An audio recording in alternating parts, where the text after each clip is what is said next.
Greetings and salutations, everybody. Welcome to the best damn movie-related show on the planet Earth, the John Campea Show, coming to you from right here on my YouTube channel. I am, of course, your host, John Campea, and it is an awesome honor and privilege, as it is every day, to have you, our international friends, gather around as we talk about our favorite things in the world, movies, movie news, TV, streaming, all sorts of good things. Joined here, of course, by Mr. Robert Meyer Burnett. Robert, how you doing today, sir? John, I'm astonished by what the James Webb Telescope images are. The first 5 images have now been released. Yeah. Congratulations to the whole team. I'm back to the existential crisis I had when Hubble sent back pictures in 1996.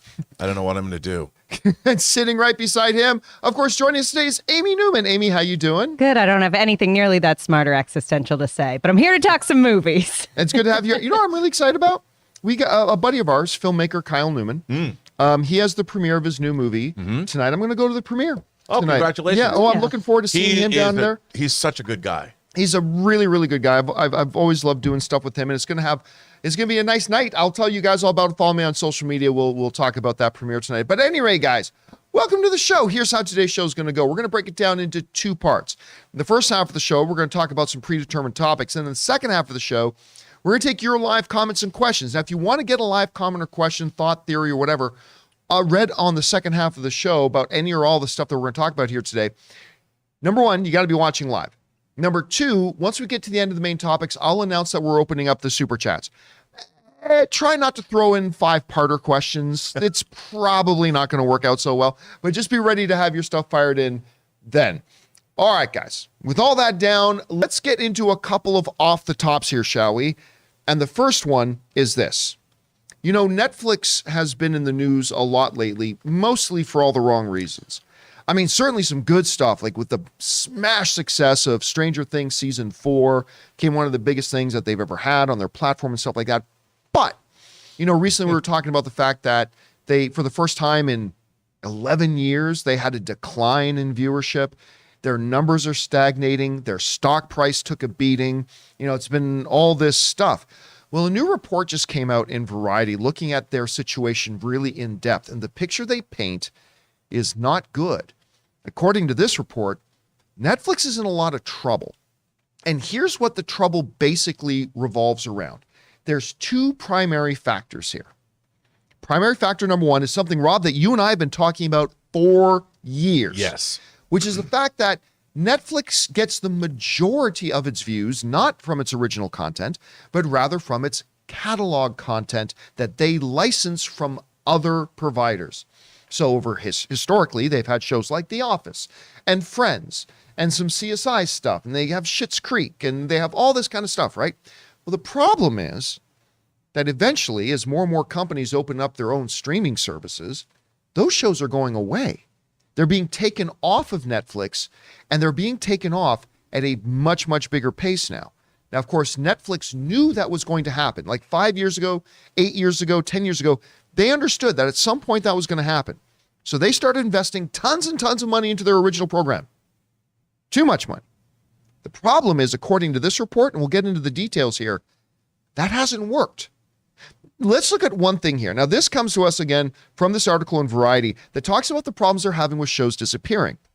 It says this, while Netflix's top 10 TV shows has been dominated by original series in recent weeks, not months, not years, in recent weeks, broader trends point to a looming problem tied to licensed content. Many of the most watched shows on Netflix for the US in 2020 and 2021 were licensed series, according to Nielsen, with their total viewing time surpassing even massive hits like Squid Game and Ozark. Those shows included NBC's The Office, which was the most viewed show in 2020 with over 57 billion minutes streamed, and Criminal Minds, which surprises me. I can't believe how many people watch Criminal Minds, which was the number 1 streaming show in 2021 with over 33 billion minutes. As noted, both of those series are no longer available on Netflix. And more high-profile licensed shows are set to depart in the near future. Schitt's Creek, which ranked among Netflix's most watched titles in both 2020 and 2021, will move to Hulu in the US in October. NBC Universal properties, Friday Night Lights and 30 Rock will be removed in the US, and Parks and Recreation worldwide after just a year on the service. So basically, problem number 1, the first prong of the problem, is that all of their most viewed shows are leaving. They're all departing. But you might think to yourself, that's okay. Netflix saw this coming. That's why they spent untold billions of dollars in original content to make sure they keep attracting in new audiences. Here's the problem. According to this report, none of their new series are bringing in new audience members. None of their original content is creating new subscribers. Their article goes on to say this, get this. At the same time, data from streaming search engine Just Watch shows the number of licensed titles streaming on Netflix in the US shrank from more than 5,000 to about 3,700, a reduction of almost 30%, even as Netflix overall catalog grew by nearly 10%. Despite the massive output of new titles, Netflix originals do not seem to be luring in any new subscribers at this point. A recent survey by Hub Entertainment Research asked consumers what specific content enticed them to add a new streaming subscription in the past year. Of the top 10 titles cited, only one, The Witcher, was a Netflix original. And the only other title on Netflix was AMC's The Walking Dead. So, as the survey was put out, which original titles for a streaming service enticed you to go and sign up? Only one of the 10 was in Netflix. But this is where it gets even worse. Listen to this. Another recent survey by Whip Media ranked the top 20 titles that drove streaming subscriptions in the past year. None of them were Netflix originals. Not one were Netflix originals. Not one of them made it there. And also out of another survey talking about customer satisfaction with their streaming service, Netflix didn't get in the top 4. This is, as Russell Crowe Zeus would say, no good. This is no good. So on the one hand, they're losing huge amounts of content and their most popular content. On the other hand, the thing they put billions of dollars in to make up for that, their original content, and by the way, they make some awesome original content. Yeah. But none of it's attracting new viewers. You know, Amy, you and I were talking just before the show, and like you accurately point out, so well, but Stranger Things, right? Season 4. So, but everybody who's interested in Stranger Things is already a subscriber. Yeah. It didn't get any new subscribers. And that is why Netflix has this annoying habit of taking their super popular shows, other than Stranger Things, which is the obvious exception, and canceling them after 2 or 3 seasons because they're not attracting new subscribers. And it doesn't matter if everybody on the planet watches them, we don't make any money that way. So if on the one hand you're losing your catalog content and you're not making up for it with your originals, but you're pouring billions and billions and billions into it and you are constantly losing market share. You know, Rob, when the stock price dropped, you and I talked and I said, look, I don't think the sky is falling. I don't think Chicken Little. This is bad news for Netflix, but Netflix is huge. I'm not as convinced anymore. Like this, I wish I had a crystal ball to look 1 year into the 2 years in the future and see where things are at Netflix right now. But this is very grim sounding stuff. Anyway, you read these studies. What stands out to you the most about all these facts and figures we're looking at? Well, the first thing that strikes me is all of these streaming services are chasing subscribers. Well, there's only so many houses that you can go after. There's a finite number. And so, Netflix, they're going to hit a wall. Like, just say in the United States, say there's 150,000 households or 150 million households where people can, and the rest, that's all you got. So Netflix had like a 65% market share of all of those houses at one point. That's pretty good. And so the thing about these streaming services is they know how much money they're going to get every month. That's the advantage.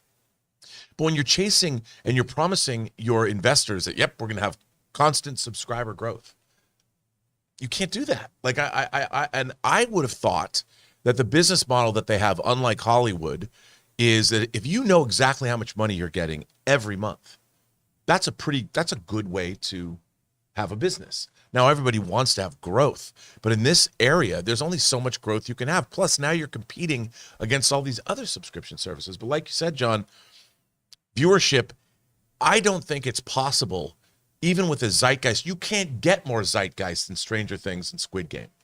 Those are the two biggest shows. And the people that are going to come in and jump into your subscription service and watch those shows, and then maybe they're going to jump out, there's nothing they can do. I think that that basing your business model on increasing your subscribers is ultimately a failing one, because it doesn't matter how long you're there. Eventually, you're going to hit a wall. Everyone's going to hit a wall because there's only so many subscriptions to go around. And they're losing that market share now to the likes of HBO Max, Disney Plus, Apple TV has come on strong. Even Peacock has been doing much better than absolutely. And the thing about those they have all that legacy catalog titles. Yep. Paramount Plus is Paramount Plus. Warner Brothers owns Friends. I mean, we heard Netflix paid $100 million in 2019 to air Friends for 1 year. Yeah, $100 million. I don't know how it works, but I don't know if the sky is falling yet for them, but it's certainly in free fall, maybe. Yeah, it's not looking great. Amy, you hear all this stuff. What of this stands out to you the most? I mean, it's interesting to me because on the one hand, it makes total sense. I think ultimately, at least anecdotally, like people I talk to, it's like you kind of have your one or two streaming services that have those comfort food shows you want. For me, that's like a Hulu. I know for a lot of people, like Peacock TV is worth it or whatever. And then it's sort of that, what has the most stuff that people are kind of bugging me to watch right now? Yep. And outside of, Squid Games or Stranger Things, I feel like I just recently got HBO, and it was like, oh my God, there's so many things on here I meant to watch. Oh, HBO is loaded. It's insane. So, if you're trying to pick where your money's going, I feel like at this point, if I didn't, have an in with someone who already had Netflix who was being nice to me, I could have. Sorry. Yeah. Yeah, my dad has Netflix. What of it? Come arrest me. I don't care. I could absolutely see that at least being one. I believe the phrase is churning. Like I could see that being one that I go, I'll wait till Stranger Things comes back. But yeah, there's less and less. There's less I scroll through and go, I forgot that was on here. And it is weird because they do have a couple of those that are such insanely big names. But if you're not kind of consistently churning out that, oh no, you know what, I am going to keep this, or oh, I should subscribe, I keep hearing that's good, then you're not gonna create that. And you know what else, John? There's a lot of people, their viewing habits that I know. I have friends they'll if they work at home, they'll watch SVU and leave it on all day when it'll be like on TNT, and they'll have blocks. My mom does that with Downton Abbey and Grey's Anatomy. And you just leave it on. And I think that's where a lot of these viewing numbers come from. People are home and they'll put on Friends and they'll watch 6 hours of Friends episodes. I know people who've just watched Gilmore Girls like 14 times through. Like it's, And Netflix doesn't really have that because even their originals, they don't have that many episodes. I mean, Stranger Things, there's only 9 episodes in season 4. Yeah, but 32 hours. Well, that's true. That is true. But I mean, I think that one day Netflix will, rather than spend $200 million on one movie, maybe they should concentrate on making 10 episodes of multiple good legacy shows that people want to watch, like SVU, that they'll go back and repeat. Well, the nice thing about the movie format, though, is that a great movie can entice subscriptions if it gets right, and it's a one-shot, smaller investment. They just got to stop spending $200 million on it. But let me ask you this. Don't you love Netflix, though? Because I kind of love it. I'm loving it less. Oh, okay. Don't get me, I still really like it. Listen, Ann and I were like, we went swimming the other night and we thought, let's got some time for bed. Let's put on something. Okay. So we open up Netflix and we do Netflix roulette. You just go through, what can you find? We came across this new show. It's on trending. Does anybody know what I'm going to say? It was on the trending thing. Show's called So You Want to Build a Sex Room. Go on. It's an H. Is this true? Oh, it's 100% true. Oh, Rob's on that. It's an HGTV style show. Like it's like a home renovated show. And it's this older English lady who she was a regular designer for a long time. And she started designing sex rooms. Now she goes across America to different people who want a sex room in their house. And she designs them a sex room. And like Ann and I like, is this for real? Anyway. Is there like 10 I take episodes? it back.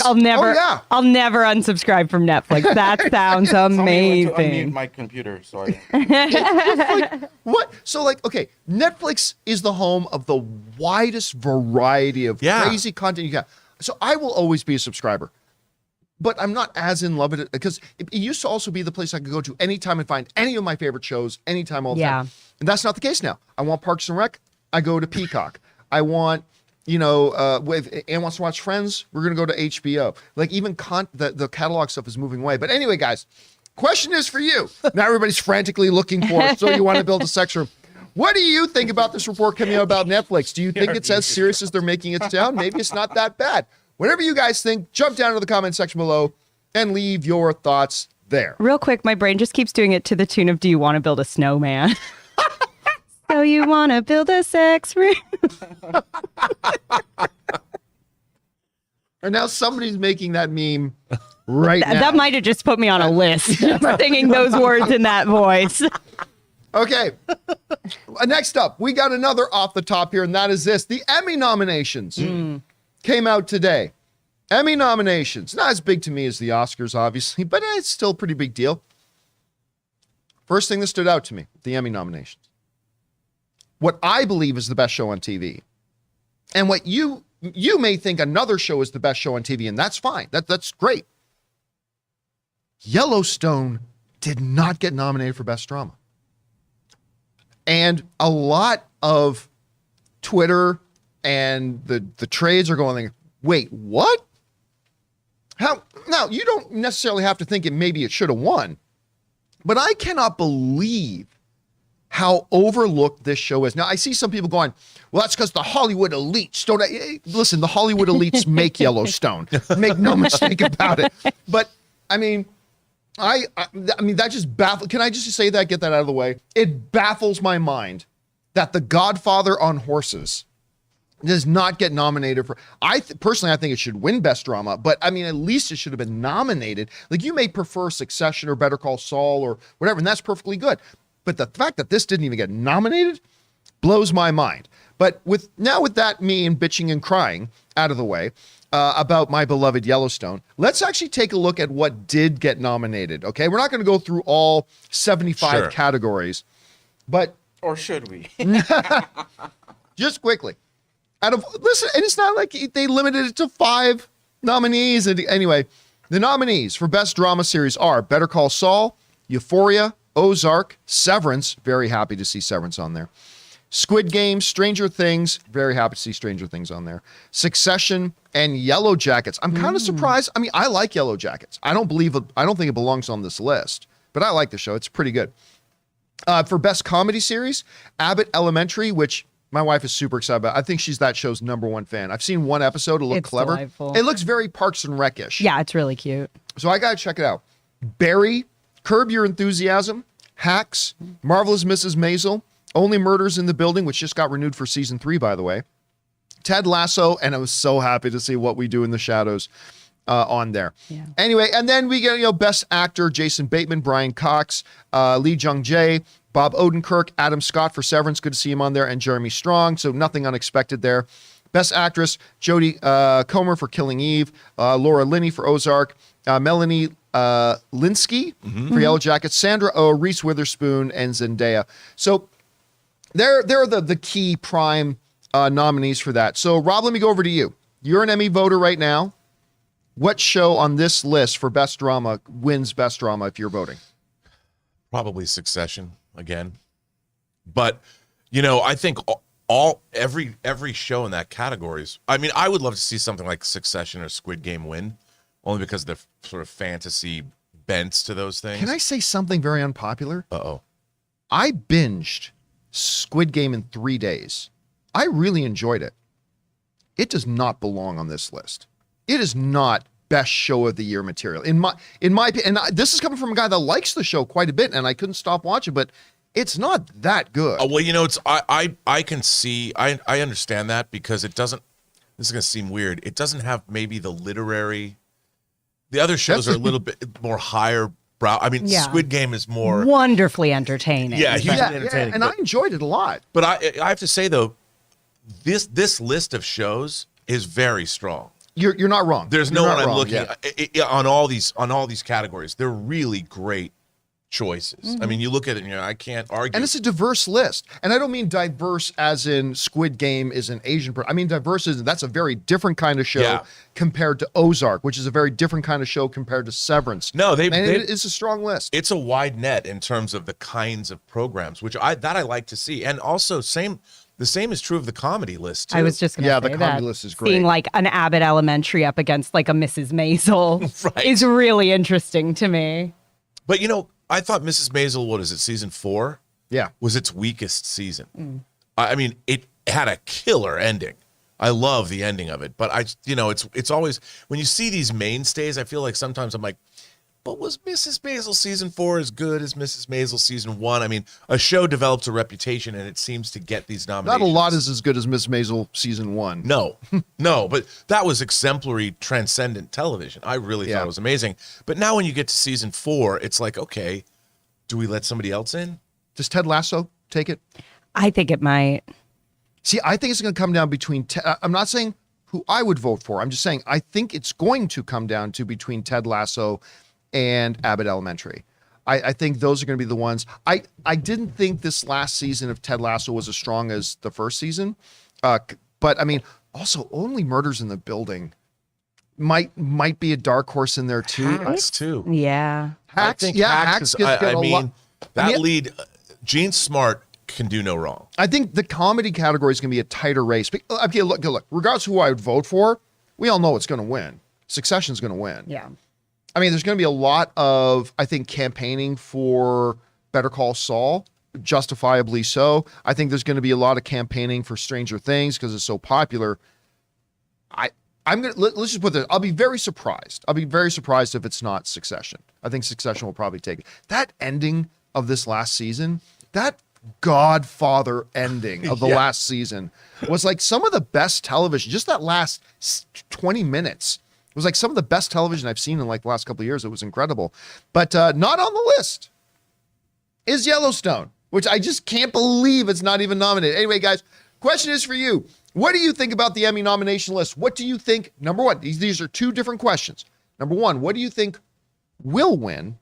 And number two, what do you think should win? Because quite often those are two different answers. Whatever you guys think, jump down to the comment section below and leave us your thoughts. Okay, guys. With that down, let's do one more off the top, and that is this. One of the things that drives me crazy that I really don't like, I do not like when somebody in a field decides to trash talk somebody else in the same field. I just think that's Bush League. I think that's beneath them. Mm-hmm. I don't like hearing a director coming out and bashing another director. Let other people do that. I don't like hearing actors coming out and bashing other actors. Let other people do that. Stay somewhat classy. Not synonymous with the word classy is Mickey Rourke. Now, Mickey Rourke was doing an interview recently for promoting a project that he's involved in. And I can't remember exactly what brought it up or why it was brought up, but the topic of Tom Cruise's and the success of Top Gun Maverick came up. And Mickey Rourke, for no reason, decided to launch into Tom Cruise and basically implying that he has no talent and that he is, quote unquote, irrelevant. That Tom Cruise, star of the biggest film of the year, is irrelevant. He said this. This comes to us from the folks over at Variety. When he appeared on Piers Morgan, he slammed Tom Cruise as being irrelevant, which is sure to strike many moviegoers as, as odd, considering the Top Gun sequel is far and away the biggest movie of the year so far. That doesn't mean shit to me, Rourke said about the film's success. Cruise has been doing the same part for 35 effing years. I guess he never saw Born on the 4th of July. I got no respect for that. I don't care about money or power. I care about when I watch Al Pacino or Christopher Walken working or De Niro's early work. Okay, great. You're listing off the greatest actors, some of the greatest actors of all time. Okay, sure. The early work of Richard Harris and Ray Winstone. That's the kind of actor I want to be. A lot of guys that try to stretch as actors. According to Rourke, Cruise has not stretched his acting muscles for the last 3 decades. When asked if Tom Cruise is a good actor, Rourke fired back, I think he's irrelevant. Okay. First of all, do I think Tom Cruise is a top 5 actor in the world? No, I do not. He is an Academy Award nominated actor, and he could very well be Academy. I think now that he's in his 60s, I think he's going to transition. He's hinted at this. He's going to transition away from these action franchises once he wraps up, the Mission Impossible films. He's got 2 more of those coming. I think he's going to focus on cementing his legacy and getting that out, going after that Oscar and stuff like that. But when you look at several of his films, which have been Academy worthy, he is not irrelevant. And he has not just played, if you want to handpick a couple of films, you say, oh yeah, he kind of played the same character in these, but you'd have to ignore a bunch of other films that he's done to say that, or just be a moron and not recognize that they're different from the other ones. And also, to cement your stupidity, you decide to call Tom Cruise irrelevant. Mr. Billion Dollar Tom Cruise. Mr. Billion Dollar Tom Cruise. And that's fine. You can say money and power doesn't mean anything to me. That's fine. You can even say, you know what, Tom Cruise's acting in the art, not my cup of tea. That's perfectly fine to say too. But you make yourself look like a gibbering moron when you come out and call the person who put an F-18 on his shoulders and carried a sequel franchise to being right now the biggest movie of the year. To call him irrelevant is nothing short of asinine. And I'll be honest with you, I expect nothing less from Mickey Rourke. Mickey Rourke is an idiot. And I've told these stories before. But I'll repeat them here. I remember when, I think the movie was called Immortals, with Henry Cavill and Luke Evans, and Mickey Rourke played the bad guy. A movie that came after The Wrestler, and I believe he got an Oscar nomination for that. Listen, Mickey Rourke was fantastic in The Wrestler. He's excellent in that. But he kind of thought he was the king of the world. And they were promoting Immortal. I remember I spoke to a couple of the producers on that movie, and I told this story before. And they were like, off the rec, they were like, I won't name the producers. They're like, he's a fucking nightmare. He is a fucking nightmare, they told me, to work with. We'd be on set, ready to shoot. He'd still be in his trailer, wouldn't come out for like an hour, 2 hours, for no reason whatsoever. And the nightmare stories went on. I remember once, the same movie, Immortals, I went to the press junket in like Beverly Hills where they were putting on the big press junket for Immortals. This is where they're trying to promote their movie. They just spent $100 million on making, and they're promoting this movie, blah, blah. And of course, one of the actors is supposed to be interviewed is Mickey Rourke. He didn't even bother to show up. They had us in a waiting room for 2 hours. It kept saying, no, Mickey's on his way. Oh, no, Mickey's coming. And finally, after 2 hours, the publicist had to come in and say, Mickey's not going to be able to make it today. Which the journalists all joking, sitting around, joking, that's code for he's coked out in a hotel room somewhere. Now, I don't mean to make light of somebody's addiction, but that's what we were joking about in the room. It's like, okay, when they say, because you've been telling us for 2 hours, he's on his way. And then after 2 hours of sitting in a room, when I could have been doing other things with my wife or whatever, oh, he's not going to be able to make it. That's the type of guy he is. And I have no respect for him. Now, if you ask me about my respect level for him as a performer, when he decides to show up and actually care, like he did in The Wrestler, like he did for Sin City, like he did for nine and a half weeks. Like Angel Heart. I was going to say, like he did for Grange Angel Village. Heart. When he decides he's going to put in an effort and he's got to work, he's a great actor. He's an Academy level actor. But then I start hearing from these producers to work with him on other movies like Immortals saying he just didn't give a shit. He just showed up, phoned it in, half the time didn't know his lines, half the time wouldn't show up set on time. And this guy gets on and starts talking about how Tom Cruise, the star of the biggest film of the year, and whose franchise in Mission Impossible, some of the biggest films that'll come out in their respective years, is irrelevant. Okay, Mickey, sure. Go back to screaming at the sky in your backyard. I just, like, to me, and listen, I have no problem with Mickey Rourke. Somebody hits up Mickey Rourke in an interview and says, hey, so what do you think of Tom Cruise? And he says, hey, you know what? Tom Cruise isn't my cup of tea. You know, his approach to the art isn't really one that I appreciate a lot, but I'm happy for his success, whatever. You just say that, that's fine. Nobody would fault you for that. But this nonsense, like calling him irrelevant. And I hate that I feel like I'm having to defend Tom Cruise because I'm not even the biggest Tom Cruise fan in the world. But it's just ridiculous. Anyway, Rob, you hear these comments. What do you make of them? Well, like you, I think it's bad taste. Whatever you think of Tom Cruise, the man has had a 40-plus career. I mean, he worked with Coppola in The Outsiders. He was Soda Pop. He broke out in Risky Business in 83. He worked with Scorsese on Color of Money in, 86? He does Top Gun, Born on the 4th of July, Rain Man. Tom Cruise is a brand that he himself has cultivated. And I'll tell you something. If you look at the entertainment value of his work over the last 40 years, I would put it up against, even lately, things like Edge of Tomorrow. Oh, so good. One of the great science fiction action films ever. Even the work he did with Spielberg and Minority Report, great sci-fi thriller. I mean, even the movies like American Made was pretty good. A biopic. I enjoyed it. Even Night and Day that he did with James Mangold, not a great movie. I think that's the second most underrated movie besides Valkyrie. But fun. He did Valkyrie with Brian. I mean, if you look at Tom Cruise's body of work, Jerry Maguire, I think is an all-time classic comedy drama. I mean, it's his work ethic and what he has put out over the last 40 years makes him, in my mind, one of the great Hollywood performers ever. And on top of all that, during the pandemic, he has been the most prominent vocal guy trying everything to save the movie business. Yeah. He has been busting his ass to try to save the movie business, in which Mickey Rourke works in. And you got to you don't even have to like the guy. You at least got to have a little bit of respect for And him. how about getting a ship to house his crew when they're making Mission Impossible to try to keep protect them from COVID, and keep people working. I mean, you might not like his politics or his religion or whatever, but Tom Cruise is I think one of the industry mainstays of all of Hollywood, and the proof is in his work. I mean, look at what other performer has a body of work? If he's just think about, maybe he hasn't made, Schindler's List.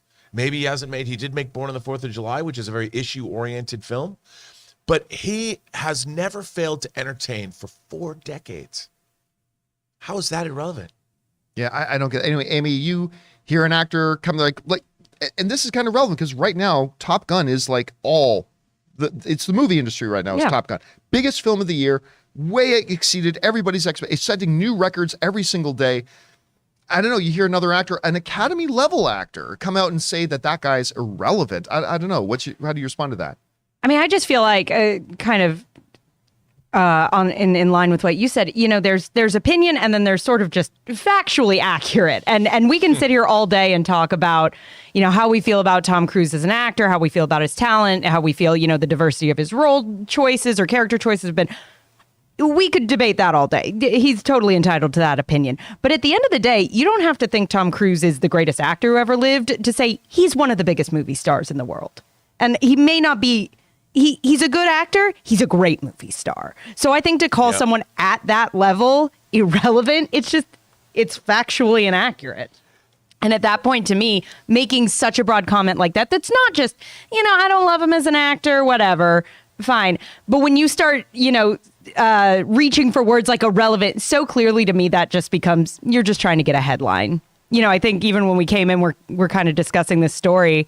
I think, Ray, you said, why are we talking about, or why do you say that? It's like, well, because we're talking about him. Yeah. And I think on some level, he probably knew if he didn't just go, I'm going to be honest, I'm not the biggest fan of his work, but good for him. That's not a headline. Yeah. Then that's fine. Then that's just an opinion. You're entitled to that. We move on. I don't know what were you going to say. I was going to say, yesterday I was just, flipping through YouTube clips, whatever, it's on your headline. A clip from Collateral popped up. I haven't seen Collateral in a while.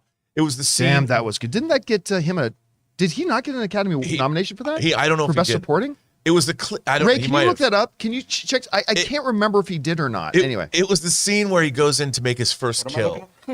and he's playing a role. Like he's sort of inhabited this role of this killer, and he's not like, hey, Tom Cruise. And you just watch him, his mannerisms. He was so great. And you're watching him and Jamie Foxx. I'm like, this is so wild. I mean, I own Collateral, but I'm watching this clip on YouTube, and I'm like, this is damn entertaining. And Tom Cruise can pretty much do no wrong. He's entertaining. He's wildly entertaining to watch.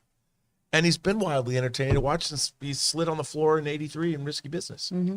Jerry Maguire, Born on the 4th. Anyway, were you able to find that, Ray? Yeah, it was Jerry Maguire, Born on the 4th of July, and Magnolia. Oh, those are the three. Okay, Yeah. maybe it was Jamie Foxx got a nomination for. I thought somebody got a nomination for Collateral. I could be wrong about that.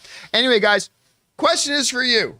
What do you think about well, I wouldn't say prominent, but a known Hollywood actor who does have an Academy nomination under his belt, coming out and saying that Tom Cruise is irrelevant. Anyway, it seems odd from somebody in the industry to talk about the hottest person in the industry right now as being quote unquote irrelevant. I don't know. Guys, whatever your thoughts are, jump down to the comment section below and leave those thoughts there. Okay, guys. With that down, we're going to move into our main topics here today. But before we do, we want to hear from one of our sponsors of today's show, our friends at Babbel. Guys, we want to take a second to thank the sponsor of this video, Babbel. For most of us, learning a second language in school wasn't exactly a high point for our academic careers. Being Canadian, I had to take like 8 years of French and I can barely string together a couple of sentences.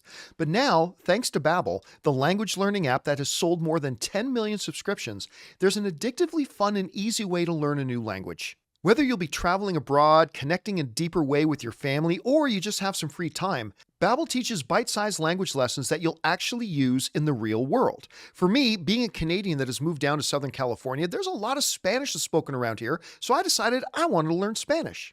Babbel's 15-minute lessons make it the perfect way to learn a new language on the go. Other language apps use AI for their lesson plans, but Babbel lessons were created by over 100 language experts. Their teaching method has been scientifically proven to be effective. With Babbel, you can choose from 14 different language lessons, including Spanish, French, Italian, and German, and many others. There are so many ways to learn with Babbel. In addition to lessons, you can access podcasts, games, videos, stories, even live classes. Plus, it comes with a 20-day money-back guarantee. Start your new language learning journey today with Babbel. Right now, you can save up to 60% off your subscription when you go to babbel.com/Campea. That's babbel.com/Campea for up to 60% off your subscription. Babbel, language for life. And thank you to our friends Babbel for being a sponsor of this episode of the John Campea Show. Guys, don't forget, our sponsors, when you support them, you actually support us. So check out the links to all of our sponsors and their promo codes at the top of the description of the video. And again, thank you to Babbel. All right, with that down, let's get into our main topics here today. And how do we select our main topics? This is important, guys. You guys come up with our main topics. Here's how. If you guys ever come across a big topic, issue, or story that you think we need to cover as a main topic here on the show, just go anytime 24/7 over to www.thejohncampeashow.com/contact. Once you guys get there, you're going to see a form. Fill it out with your topic or question. It's absolutely free. Hit submit, and then maybe, just maybe, you might see your submission featured as a main topic here on the John Campea Show. That down, Amy. What is our first main topic today? Our first topic today comes from Mark Wallace. A movie I've been looking forward to for a while now is the Sylvester Stallone movie Samaritan. However, my excitement got diminished yesterday when I heard the movie was skipping theaters and will now debut on Amazon Prime Video. Is this a case of Amazon, who now owns MGM, the studio behind Samaritan, making a Bob Chapek-like mistake of dumping Pixar films onto Disney+? Or is this a bad sign for the movie? Would love to hear your thoughts. All right, thanks a lot for sending that in, Mark. It's a bad sign for the movie. Samaritan was a film that I think came out of nowhere and caught me by surprise at CinemaCon. Mm-hmm. When at CinemaCon, they showed us footage for this Sylvester Stallone superhero movie, Samaritan. And guess what? The footage was pretty good. Yeah. Now, it wasn't like they showed us 10 minutes of the movie, but they showed us like a sizzle of it. And it was looking pretty fun. And the idea, because I always thought Stallone would make a great Batman in a Dark Knight Returns story. I always thought he'd be pretty good in that role. But the idea that he's an old grizzled superhero who gave up the superhero life a long time ago. He's now living anonymously and something drags him back out into the public eye again. And it's Stallone. Yeah, that's a pretty decent idea. And the footage they showed us was great. Remember, they showed us this footage at CinemaCon where they're showing the movies that are going to be in theaters. And then it's been quiet a lot on the Samaritan front, which is fine. And then yesterday, find out it's going to be dropped on Amazon. There is only one explanation, and that's this movie did not turn out as well as we thought, and we don't think it'll do well in theaters. I mean, that's it. There's no other explanation. This was conceived of and planned to be a theatrical movie, hence why they brought it to CinemaCon.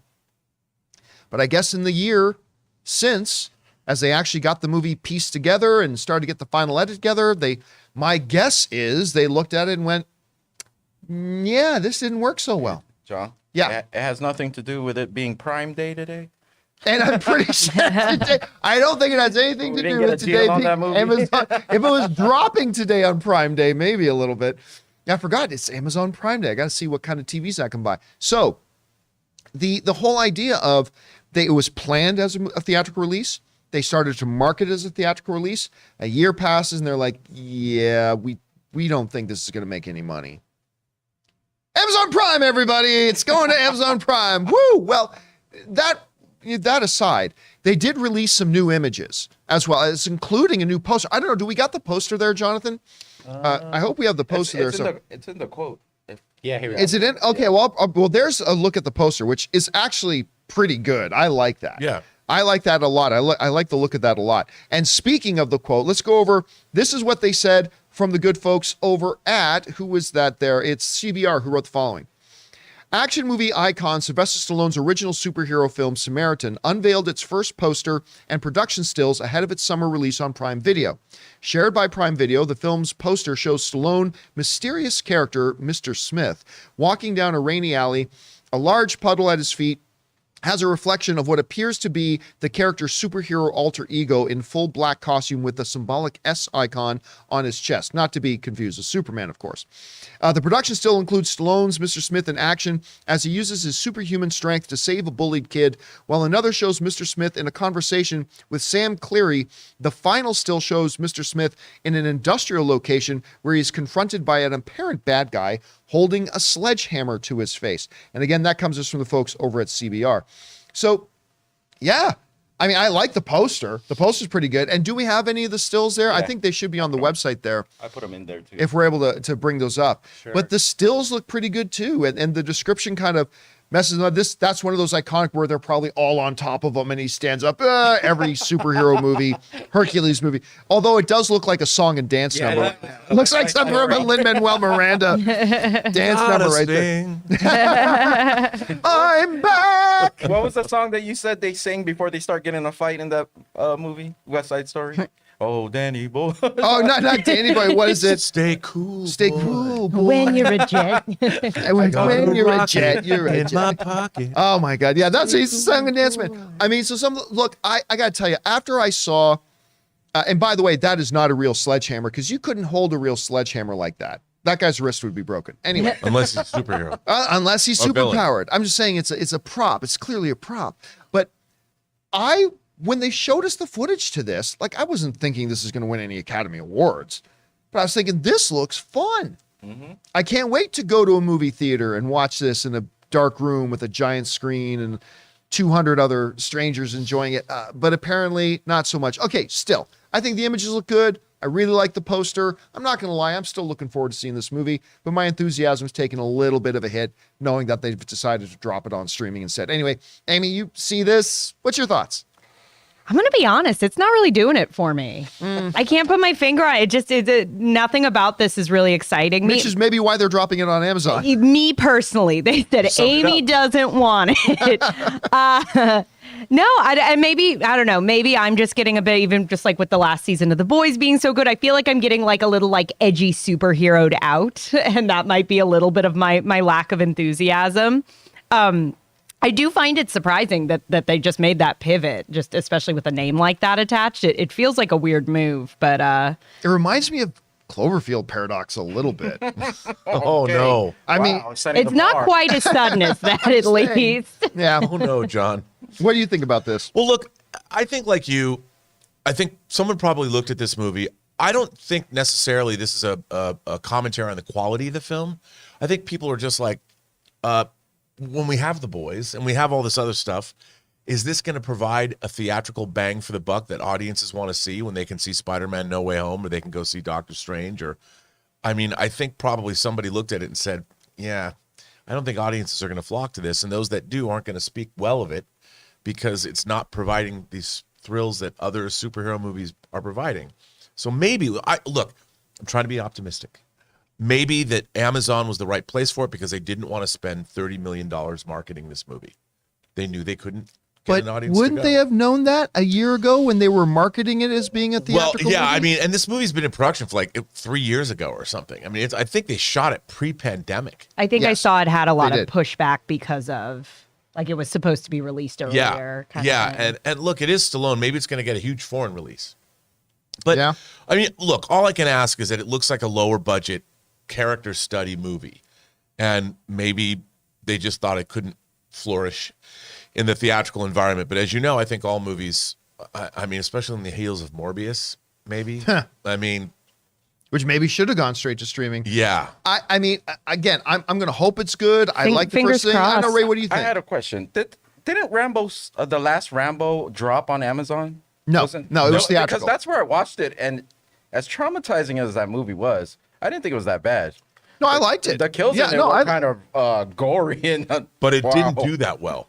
Yeah. It didn't do great. I mean, it was super violent. I mean, Yeah. hyper. I had a decent time with it. I liked that movie. What was it called? Last Blood? Yeah. Get it? Because the first one was called First Blood. Oh. Yeah, so I don't know. I'm disappointed. I was kind of looking forward to seeing this. Question is for you guys.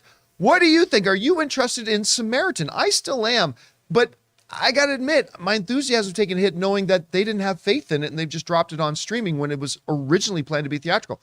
Maybe you don't think that means anything. Whatever your thoughts are, jump down to the comment section below and leave those thoughts there. Okay, guys. With that down, let's move on to main topic number 2.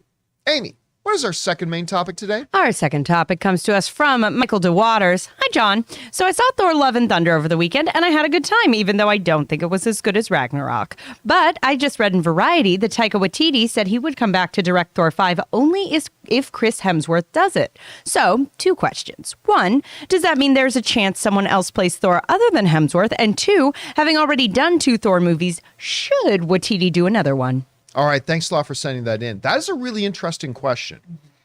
Because first of all, this all stems from an interview that Taika was doing, and he said some comments that does raise some questions. Actually, let's go over and take a look at that right now. This comes to us from the folks at Variety.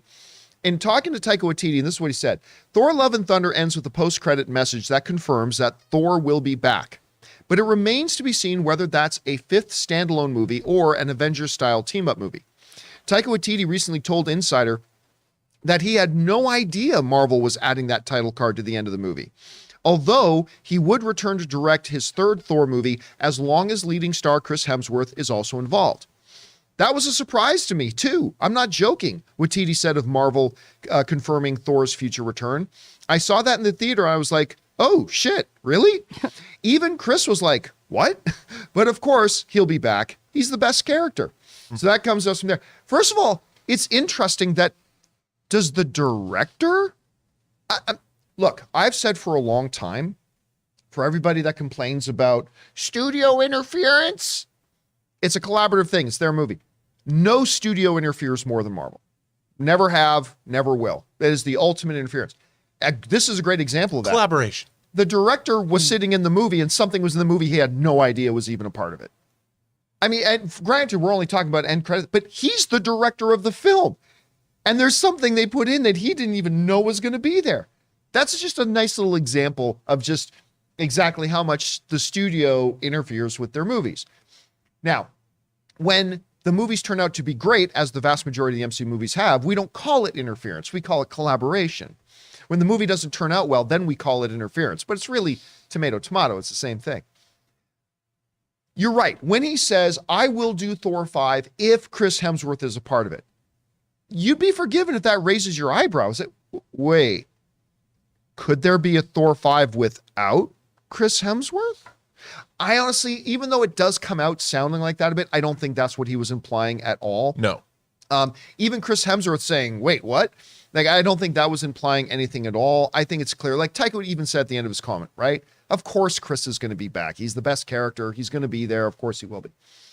Now, I have said for a long time that I think directors need to move off of franchises after they've done it for a bit.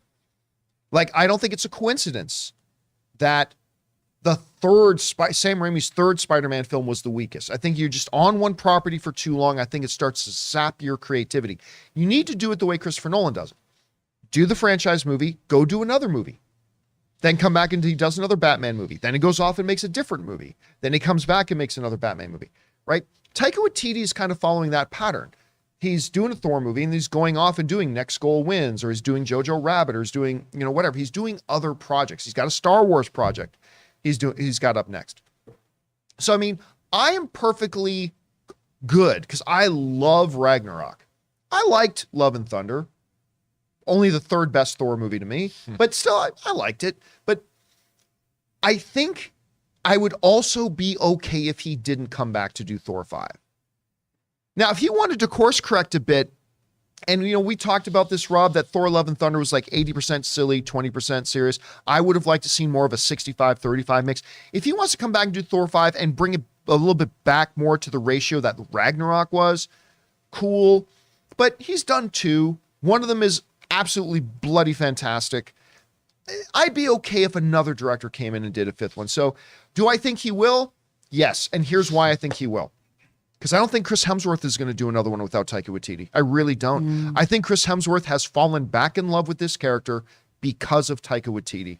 I think he loves working with Taika Waititi. He gushes about Taika Waititi all the time. And honestly, unless Taika Waititi said to Hemsworth, dude, you got to do another Thor movie, but I got a few other things I want to do, but you should still absolutely do it.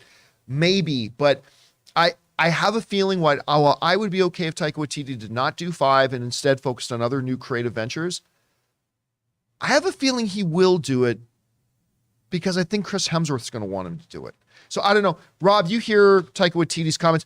Do you think he should be back to do Thor 5? Do you think he will be back to do Thor 5? What do you make of this? Well, I mean, clearly he's a great filmmaker, but I really thought Thor Love and Thunder was unbalanced, in terms of its comedy and its pathos. Oh, I like the film, and I'll tell you, and I'll completely agree it was unbalanced. Yeah, I thought it was unbalanced, and I think it was unbalanced to the film's own detriment. You could have had everybody be in the same place, but they could have added a little bit more, gravitas and pathos to all of it. But it's still, the comedy was effectively delivered, and if he had an idea, I would like to see a sort of a fusion of the two. If he's going to come back and do it, I could see him doing it. It really depends on the box office, I think. If this film keeps performing, we'll have a better picture into the second weekend. If it makes a lot of money again, and it doesn't drop very far. But if over the course of the next 3 or 4 weeks, we see that it has a substantial drop-off, maybe he should move on. But I think Chris Hemsworth will absolutely be back. Amy, what do you think of this? I was originally, and I love Taika Waititi, I'm a huge fan, but having seen Love and Thunder and having felt a little more lukewarm about it than I did about Ragnarok, my initial response was like, maybe we pass this off to someone else, until I remembered kind of where we left Thor at the end of this story.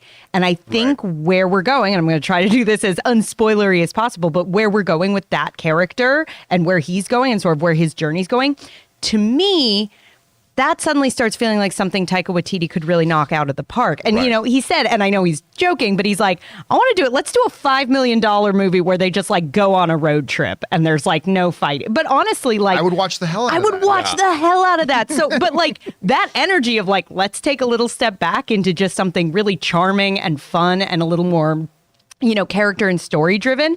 And again, especially with sort of what we've left Thor with at the end of this last movie. I know there's still going to be fights. I know it's going to be a bigger budget. I'm not going, we're getting that next. But I think a little step back into that type of energy, it could be really good if and probably when he comes back. All right, guys, question is for you. What do you think about this? Taika Waititi says he'll come back and do Thor 5 if Hemsworth does it, but should he at this point? I mean, this is an Academy Award-winning filmmaker with stuff with Jojo Rabbit. I see what does with Star Wars.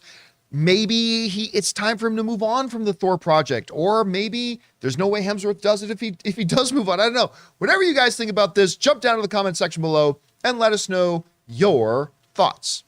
All right, guys. With that down, and before we get into our next topic here today, we want to take a second and thank another sponsor of today's episode, one of the original sponsors of the John Campea Show, our friends at Upside. From cringing at the pump to getting an eye-popping check at your favorite restaurant, inflation is hitting us all where it hurts. and it really hurts. That's why you should start using Upside. Upside is an incredible app for anyone who buys gas, groceries, or dines out. With every purchase, you'll earn cash back thanks to Upside. Every time you leave the house, you can use Upside. The app is incredibly easy to use. It isn't too good to be true. You can use it yourself and see that it works. Upside is a no-brainer. What do you plan to do with all your cash back? To get started, download the free Upside app in the App Store or Google Play. Use our promo code CAMPEA and get $5 or more cash back on your first purchase of $10 or more. Next, claim an offer for whatever you're buying on Upside. Check in at the business, pay as usual with a credit card or debit card, and get paid. In comparison to credit card rewards or loyalty programs, you can earn 3 times more cash back with Upside. You can cash out anytime to your bank account, PayPal, or an e-gift card for Amazon and other brands. Upside users are earning more than $1 million every week. That's probably why they have a 4.8 star rating on the App Store. Download the free Upside app and use promo code CAMPEA to get $5 or more cash back on your first purchase of $10 or more. That's $5 or more cash back on your first purchase of $10 or more using the promo code CAMPEA. And thank you to our friends at Upside for sponsoring this episode of the John Campea Show. Okay, guys, with that down, let's get into main topic number 3. Amy, what is our third main topic today? Our third topic comes to us from Domino 5. I had to do a double take for a second when I saw that Jurassic World Dominion was hitting streaming this week. The movie still made almost $9 million at the box office this past weekend. Why would Universal throw millions of dollars away by putting the movie on streaming now? It doesn't make any sense as far as I can tell. Help me understand, Obi-John Kenobi. All right, thanks a lot for sending that in, Domino 5. And yeah, okay, love or hate Jurassic World Dominion. I had to do a little bit of a double take myself when I looked at the box office, because I don't know why in my head canon, I had this thought that, Jurassic World's probably made somewhere around 400, 500. It's closing in on $900 million. It's made well north of $800 million. And I was like, wait a minute, it made that much? Now it's a little lower than some of the previous installments, but with all the divided reaction to it, I don't know. I just had in my head that it was much lower. And this weekend, it made just a hair under $9 million this weekend. Was that domestic? Yes. Yeah, it was domestic, just domestic alone. Made almost $9 million this weekend. But on July 15th, a couple of days from now, they are still going to put it out on streaming in a couple of days. While this thing is still making money in theaters to the tunes of millions of dollars, they're still going to put it out when they originally said they were going to. This comes to us from the folks over at Slash and write the following. If you're one of those people who want to watch the movie again, you won't have to wait much longer for Jurassic World Dominion to arrive at home. Universal Pictures has announced that the film will arrive on digital and on-demand platforms on July 15th. The date for the film's physical media release has not been announced, and neither has a date for the streaming debut, but it will be online and able for on-demand. Here's the thing I don't get. Whatever money you're going to make when you release this thing on video on demand, you will make in 3 weeks. Like a lot of people, there are going to be a bunch of people that go online and rent this. Sure. Or even buy it digitally. They would still rent it or buy it in 3 weeks or 2 weeks. But the box office money you are going to throw away now is money you can't recover later. That's like literally millions of dollars, probably in the double digits, that you are sacrificing for this. And I don't, now, look, it could have something to do with the fact that maybe the studio didn't think the movie was going to have this kind of legs. Maybe the licensing agreements were already in stone, and maybe they had no choice but to now release it at this date. That all could be the case. Those would all be very, very valid reasons. But even if it is, it does kind of denote a shame that the fact that they are literally going to lose out on millions and millions of dollars as a result of doing this. And I'm quite surprised the movie's still making the money that it is, and maybe Universal is too, and that's fine. But it's unfortunate. Rob, you see the situation. What do you think? Look, man, we say on the show all the time, I'm a firm believer of theatrical releases add value to films, however much they make. I mean, especially a movie like this, who's to say another 2 or 3 weeks wouldn't put it over the $1 billion mark? and it's still out. The only thing that I can think about, the only thing that makes any sense to me, is they've run the numbers based on how much money they're making worldwide, and they think by putting out, because still video on demand and VOD and digital, people still have to pay for it. You know, they still have to rent it or buy it, which is good money. So maybe they've now got to the point where they think that they're going to make the same amount or even more than they would at the box office. Some kind of analysis has led them to say, okay. But they still would have made that money if they had launched it on demand 2 or 3 weeks from now, right? Right. Yeah, but maybe they think there's some kind of a crossover. I don't presume to know. I don't understand. I'm like, why wouldn't you? $9 million is nothing to shake a stick at. Just domestic. I was looking this weekend, Top Gun didn't just break $1 billion. It's at 1.125 billion. I think it's at 1.18 billion now. I mean, that's a lot of money. You're clocking millions of dollars a day, and you're going to not. It seems strange to me. I don't presume to understand it. I really don't. Because like you said, John, leave it in the theater for 2 or 3 more weeks. Maybe it'll make $5 million next weekend, $3 million the next. That's domestic. And then you drop it on video on demand and still make every dollar you would have anyway. You might be able to pocket another 20 mil worldwide. Why let that go? I don't know. Amy, you hear about this. What stands out to you? Yeah, it almost feels like they're, and again, I have no idea what's going on behind closed doors here because it is a strange decision. It almost feels like we're seeing some of the fallout from that, like when everything had to go directly to video on demand, and it was like people aren't going to go back to theaters. Now, you're probably 100% right. Clearly they are, but I'm wondering if studios to some degree are kind of panicking and going, let's try to figure out what that sweet spot is. If there are people who are going, I love watching this in my PJs and taking a pee break. Like, if they're really going, nothing makes me pee like a good velociraptor. Well, when you get too scared. I think you might absolutely be right about that. I think that's a very astute comment to make. They might have had a deal in place already. Let's just say, maybe long before the movie ever came out, maybe this licensing deal was in place. Maybe they didn't think the movie was going to have this kind of legs. I suppose again, but even if that's the case and it's legit. It's a shame that they are going to be leaving millions of dollars on the table. Especially, we just did a story yesterday where we're talking about what's going to make money for the rest of the summer. And this is one of the behemoths of the summer. Mm. And there isn't a behemoth like this for the rest. So why not leave it in theaters? Please, I want to know, John, what's the answer?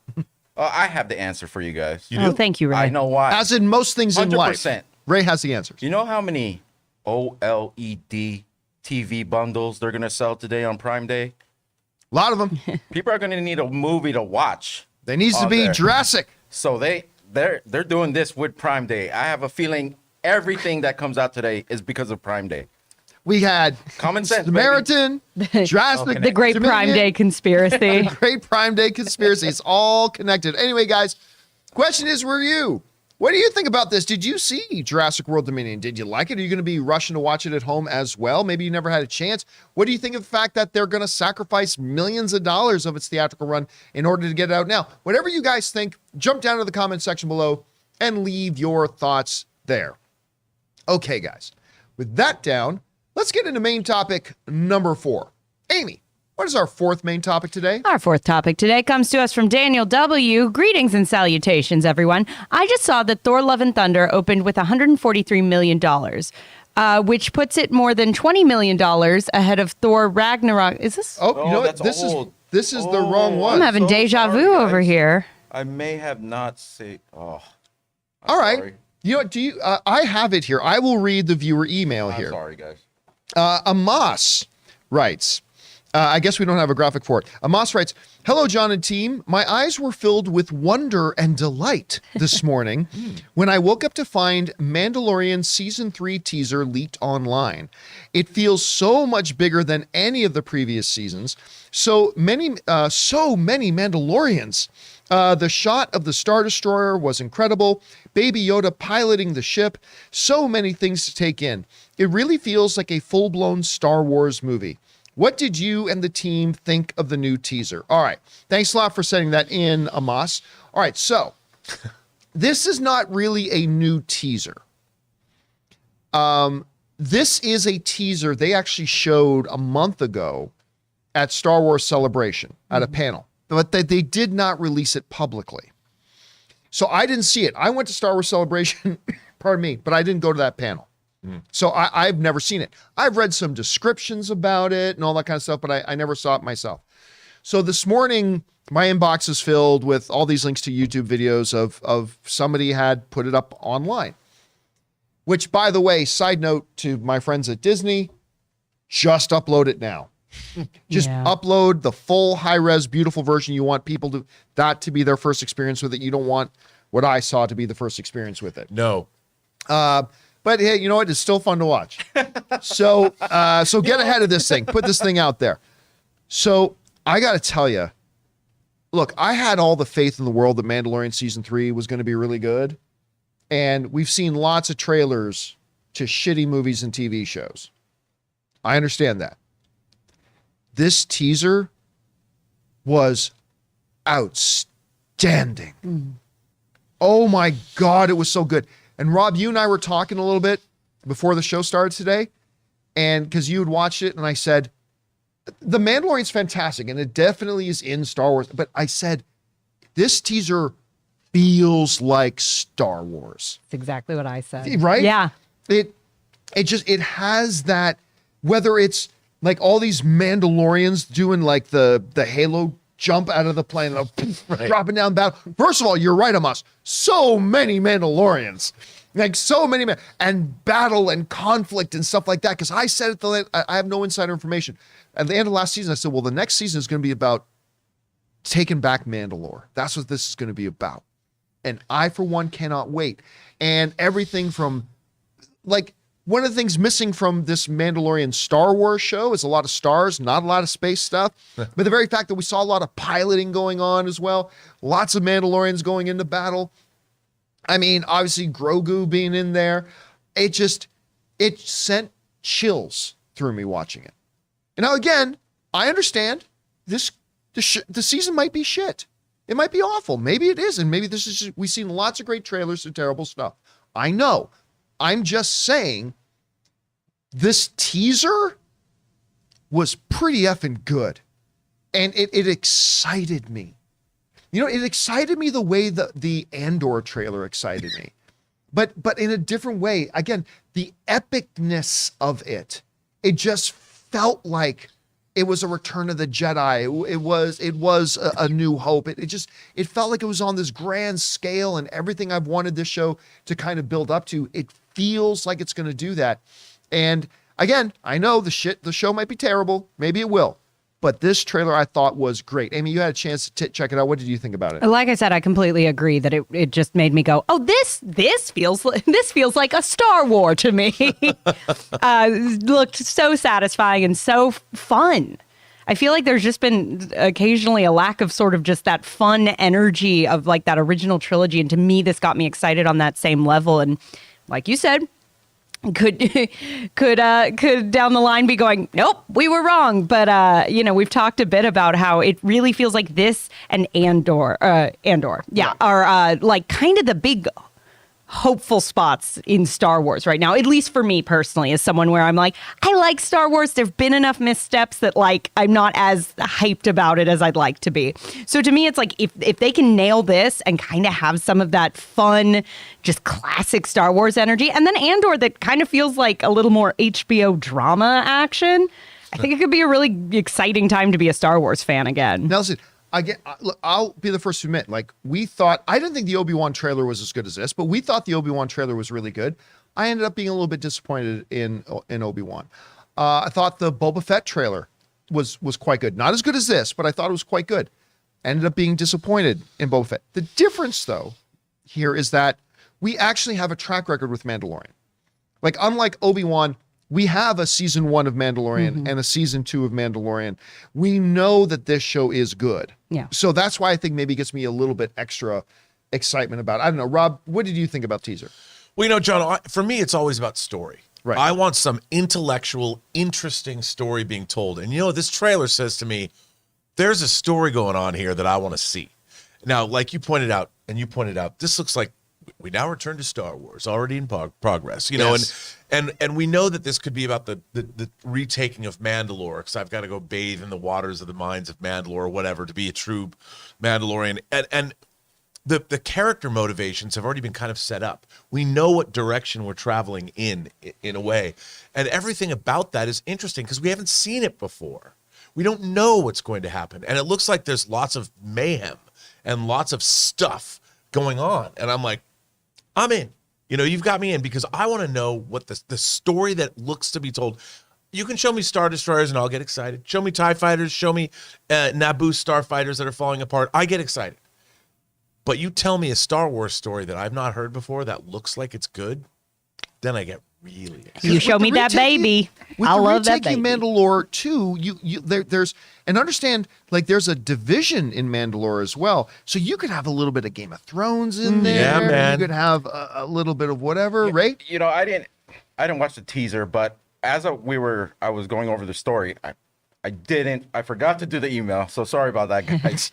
But going through the pictures of the last time we've seen Mandalorian, which was on Book of Boba Fett, I just started getting like goosebumps again because, like, man, his presence is really, really dope. The whole suit, just like now him having the Darksaber. I really want to see a fight like we saw in the Book of Boba Fett when he went up against the heavy Mando. Yeah. If we get lots of that, I'm on board. I can't wait to see where this journey is going to take us. I'm not going to lie to you. When I get in my car at the end of the day, I have it set up that my phone instantly starts playing the Mandalorian theme. It just starts playing the Mandalorian theme.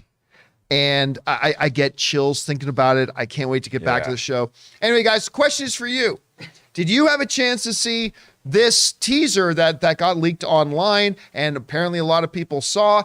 If not, I'm sure Disney will put it up soon now that it's been kind of leaked out there. I don't know why they don't have it online at this point already anyway.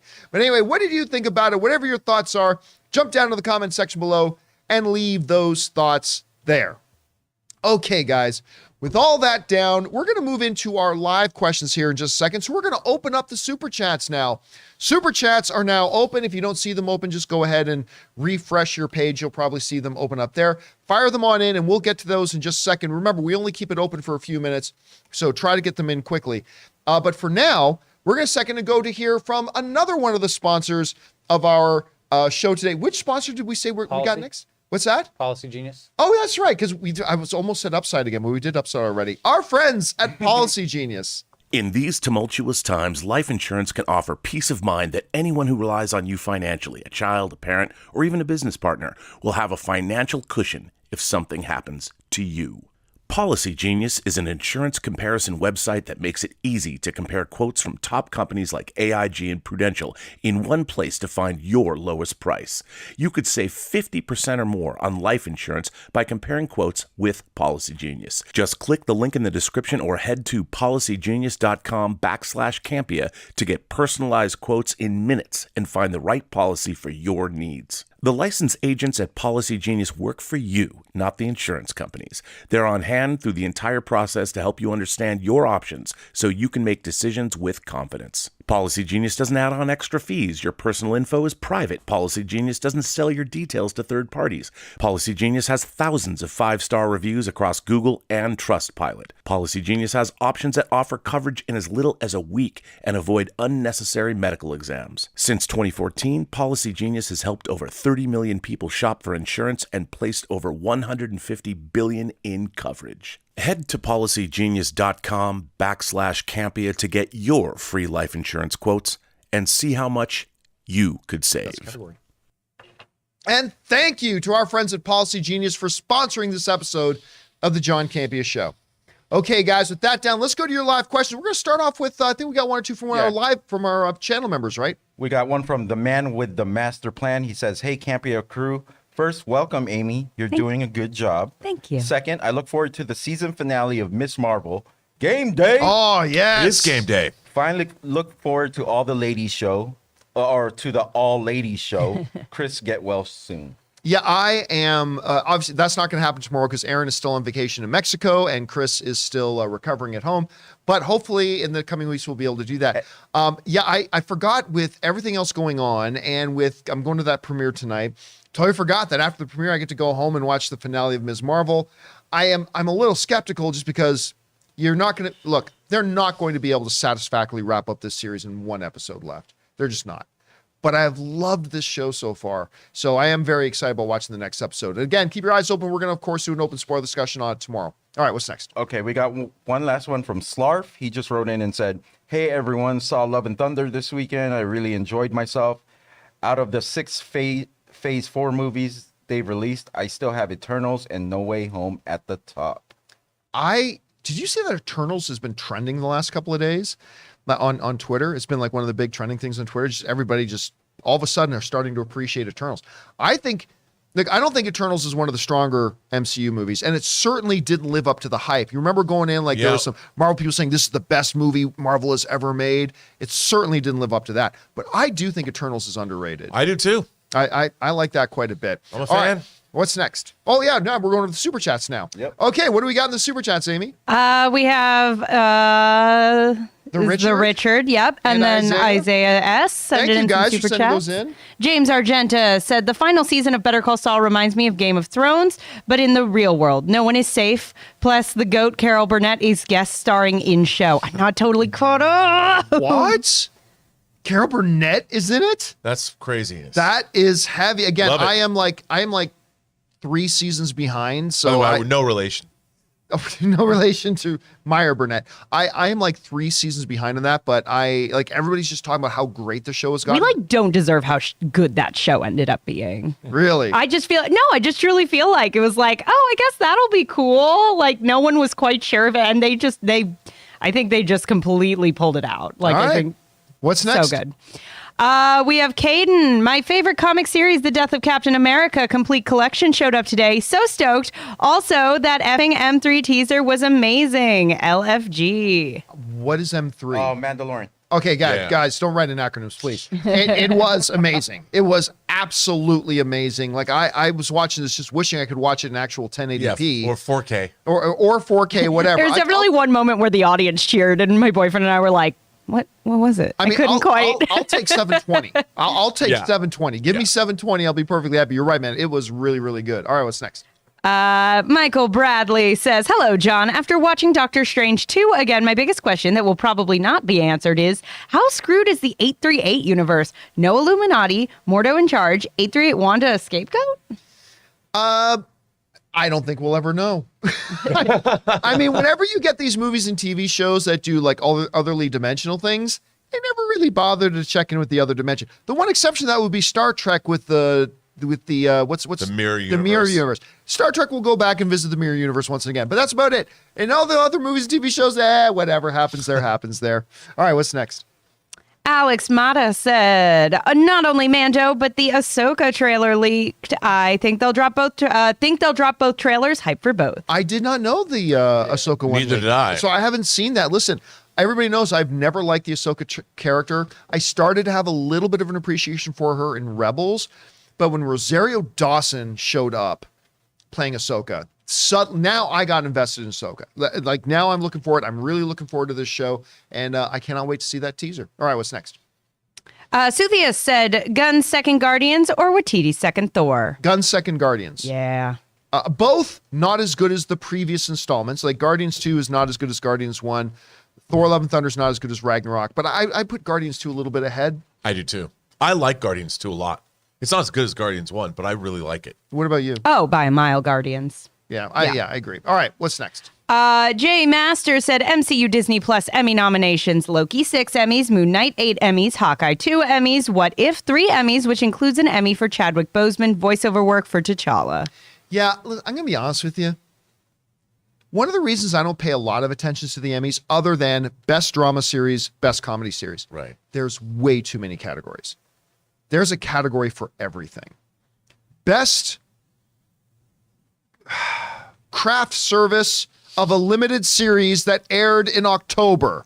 Like, seriously, there are so many little subcategories that a lot of them I don't even pay attention to, and I don't really think ultimately mean anything. But hey, if I worked in that industry, maybe I'd feel differently. But that's why I like the Oscars have like 25 categories, and they're all logical. They all make sense. But yeah, that's one of the reasons I don't pay much attention to the Emmys. Well, that's why they have technical categories, right, for the Oscars. So right, but the then you get into the technicals get that. Emmys and you get 32 areas of technical categories. Yeah. Like that's where it gets I do like that they split up comedy and drama, though. I think that is yeah, absolutely. 100%. smart. Because those are the two definite genres of television Yeah. for sure. All right, what's next? King Ghost said, I saw Gizmo took his master to Disneyland. Nandor looks so happy. It warmed my heart. He's making fun of Mandalorian, right? Or is that what we do in the shadows Oh. reference? Oh, Gizmo. Yeah. Guillermo. Of course, they refer to him as Gizmo. Sorry, bring that up again. Now that I know what we're Did they talking go to about. Disneyland?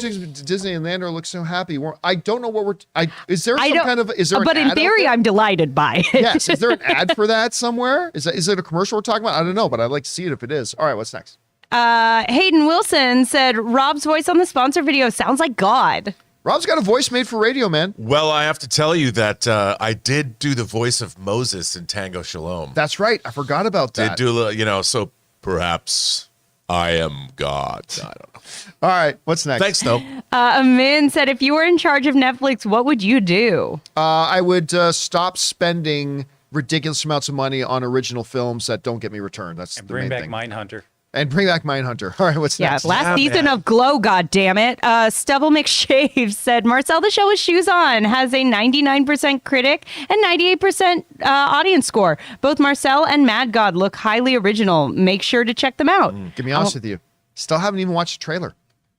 And I know Chris Carr is somewhere right now screaming at me through her monitor, but I still have not even seen the trailer. And I need to, because everybody's raving about it. Did you see it? I didn't. I want to. I have this weird thing where Marcel the Show with Shoes On is so cute. It hurts. like the trailer, I was like, I just want to cry. Just this little baby. And so I need to be more than a sad movie. I need to be emotionally prepared to go in because I know I'm just going to be bawling the entire movie. It's A24, right? Yes. Yeah. Between Everything Everywhere All at Once and Marcel the Shell, A24 might have two of people's most favorite releases of the year. Yeah. Yeah, People because love these movies. I mean, I love Everything Everywhere, by the way. still my number one film of the year. Shout out to Lisa at Lionsgate and the whole team. That physical media disc is awesome. It is chock-a-block full of awesome special features. We got some more info on that super chat. It was the actors from What We Do in the Shadows. They went to Disneyland, and King Ghost says that he made a funny video where I took my master to Disneyland. Thing. Oh, that's cute. Okay. I never saw it. I would love to see that. That's great. All right, what's next? Delightful. Blaine Melvin said, hi, Rob. What's your thoughts on Sofia Coppola's The Virgin Suicide? I watched it a month ago and loved it, but can't buy physical copy in Scotland. I really like The Virgin Suicides. I love the score by Air. The Criterion Collection put out a great Virgin Suicides Blu-ray. So I don't know why. Are you Scottish people? Are you banning your movie? I mean, it's seriously, maybe because of the subject matter, they don't allow it in country. Oh, maybe. I don't know. It's great I Criterion. mean, you and I know there's when it comes to territorial rights, there's always a Yep. tangled web, right? So it could be something. But it could be because it more is innocuous. glorifying suicide. Well, it's not really. It's suicide happening. Scotland gets edgier stuff than that. So True. I don't know. We'll see. They're actually offended by the virgin part. Yeah, that's Maybe. the part. Yeah, that's what. Yeah. There are virgins in Scotland. What's next? Al Rensha said, Homelander looking at Netflix. You are disappointing. Homelander turns to HBO Max, Apple, and Disney. Not you. You're great. Yeah. Oh, I love that. I don't know. I think that was from season 1 of The Boys when he just turns to Black Noir. Not you, Noir. You're great. I mean, I remember I was so charmed by that, and which made what happened in the finale so heartbreaking at the same time. Oh, so powerful. All right, what's next? Andy said, hearing the VFX story yesterday makes me feel worse for the VFX team that had to rework Sonic on the first Sonic film after the great negative outcry. Oh, man. But honestly, though, here's the thing. That wasn't that much effort. Because look, I'm not going to get too technical, but you get your model, right? But then you got to do the rigging, which is basically you're setting up the bones inside the model and figuring out how it's going to work. So you got all the basically the joints and everything that's going to make the animation possible. Then you actually have to do the animation. When they had to do the changeover in Sonic, all they really had to do was change the model and then just apply the model to the existing, like the bones and keep the animation and then re-render.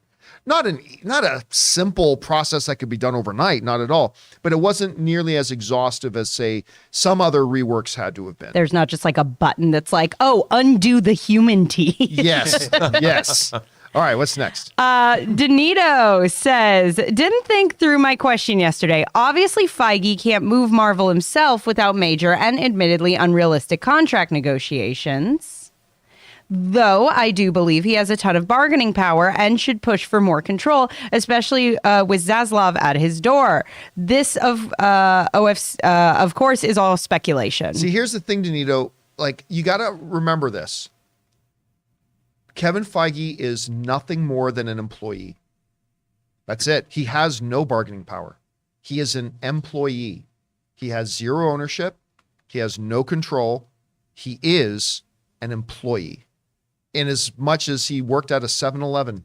I mean, and that sounds right. He's got a very important job. Yep. He's got a lot of, authority over the other employees.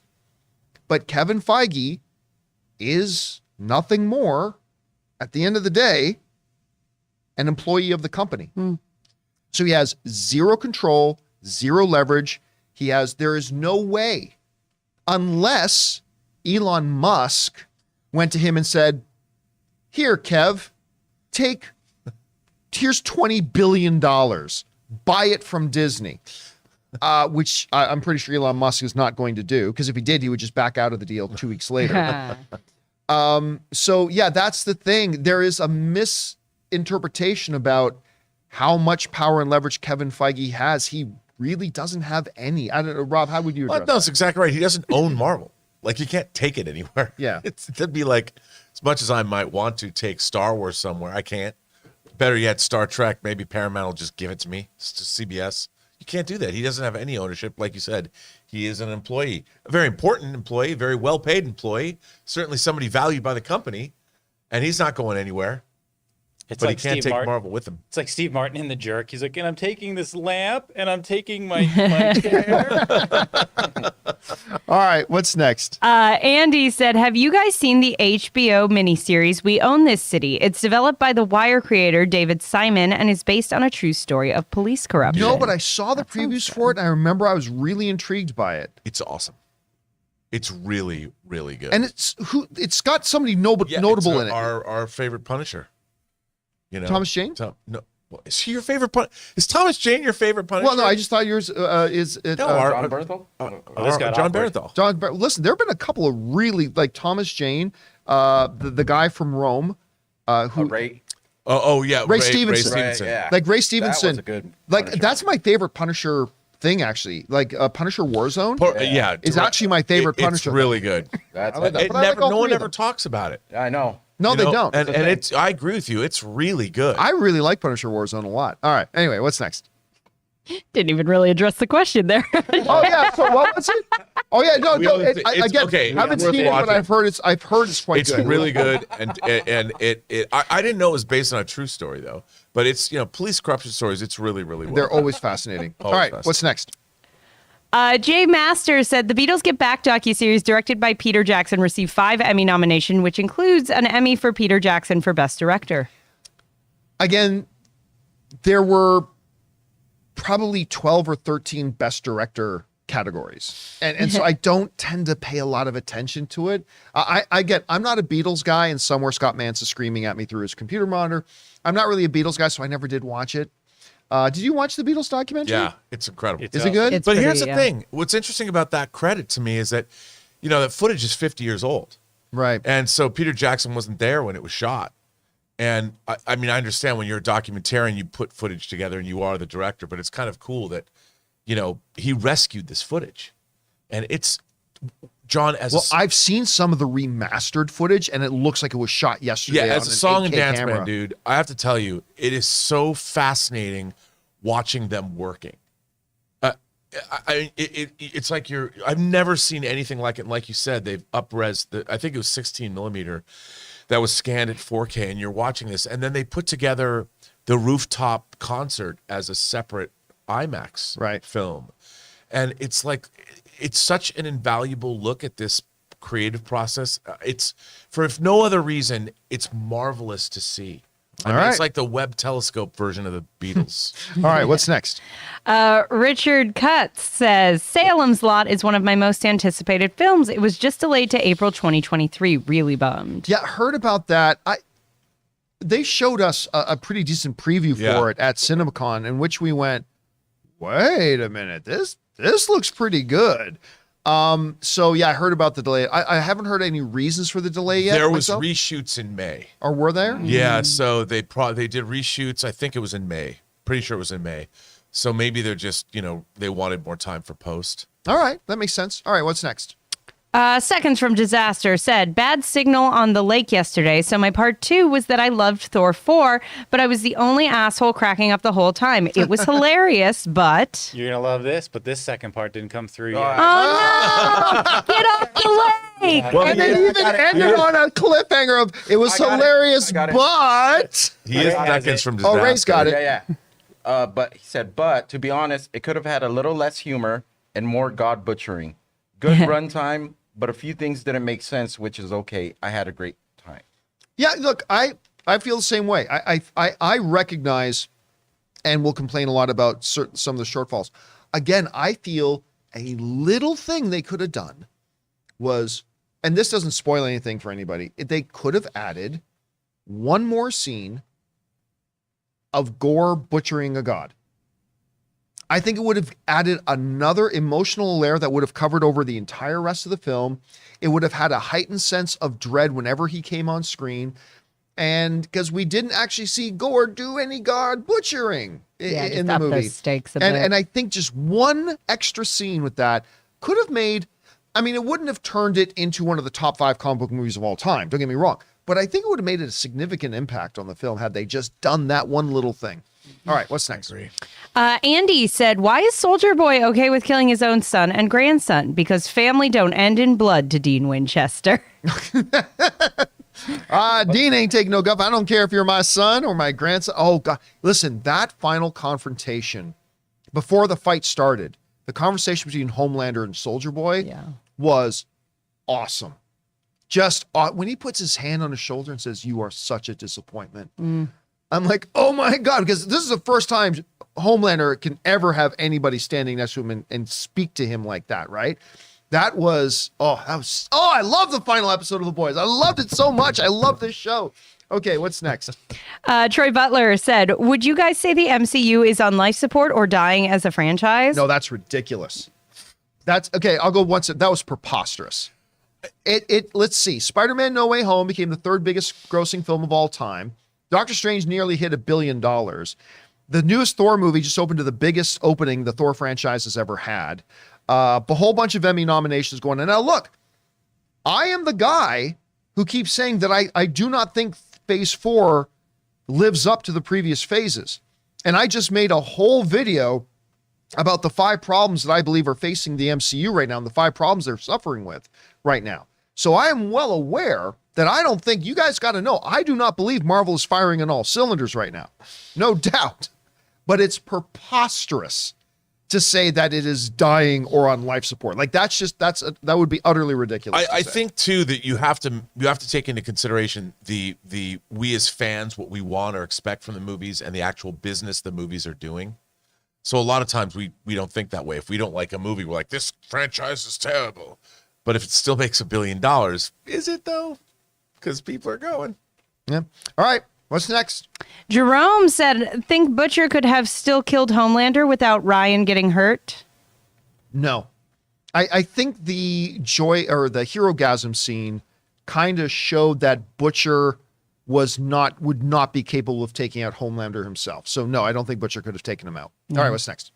The irrelevant actor said, game day. Game day. Ms. Marvel and What We Do in the Shadows. Let's go, Amy. Whoa. Does that come back today? Does it? Yep. Whoa. What? Really? I had no idea. Oh my God, I'm so happy right now. Wow. I am so happy right now. Just a John-shaped smoke in the chair where he was. I'm so happy. Everyone's going to make memes of I that. had no It's so idea. early today, folks. Oh my God. I have so much joy in my heart right now. Okay, sorry, go Yeah, ahead. we're going to end the show early so we can patch the John-shaped hole he just made in the So wall. happy. Any What We Do in the Shadows post shows? Ray, Bob's Burgers movie is on HBO and Hulu. I started it this morning. Here's the thing. Doing a post-game shows for comedies is very hard. It's just us being like, that was funny. I like joke that was funny. joke. Yeah. That joke was funny. And that joke was funny. Okay. So it's very, very hard. So no, I don't think we'll do post shows for what we do. I'm so happy right now that it's back. Are you crying? Maybe a little bit. There's a little emotion. You're crying. Super stoked for that, but no, probably no post-game shows for that, unfortunately. All right, what's next? That was an adorable reaction. Yeah. John. I'm so happy. Jim One said, I'm hoping Fire and Blood is a return to season 1 through 4 Golden Age Game of Thrones. What's Fire and Blood? The Game of Thrones series It's. coming out. I thought it was House House of of Dragon. Dragon. Yeah. Yeah. House of Dragon, which is like a he's Game of taking Thrones. that, yeah. But thing, what's right? what's Fire and Blood? That's a book. The book that it's based on, I believe. yeah, George R. Martin's novel that the House of Dragon is based off. Oh, I didn't know that. Okay, great. Yeah, look, I am one of the few sane people in the world who recognize how great the final season of Game of Thrones was.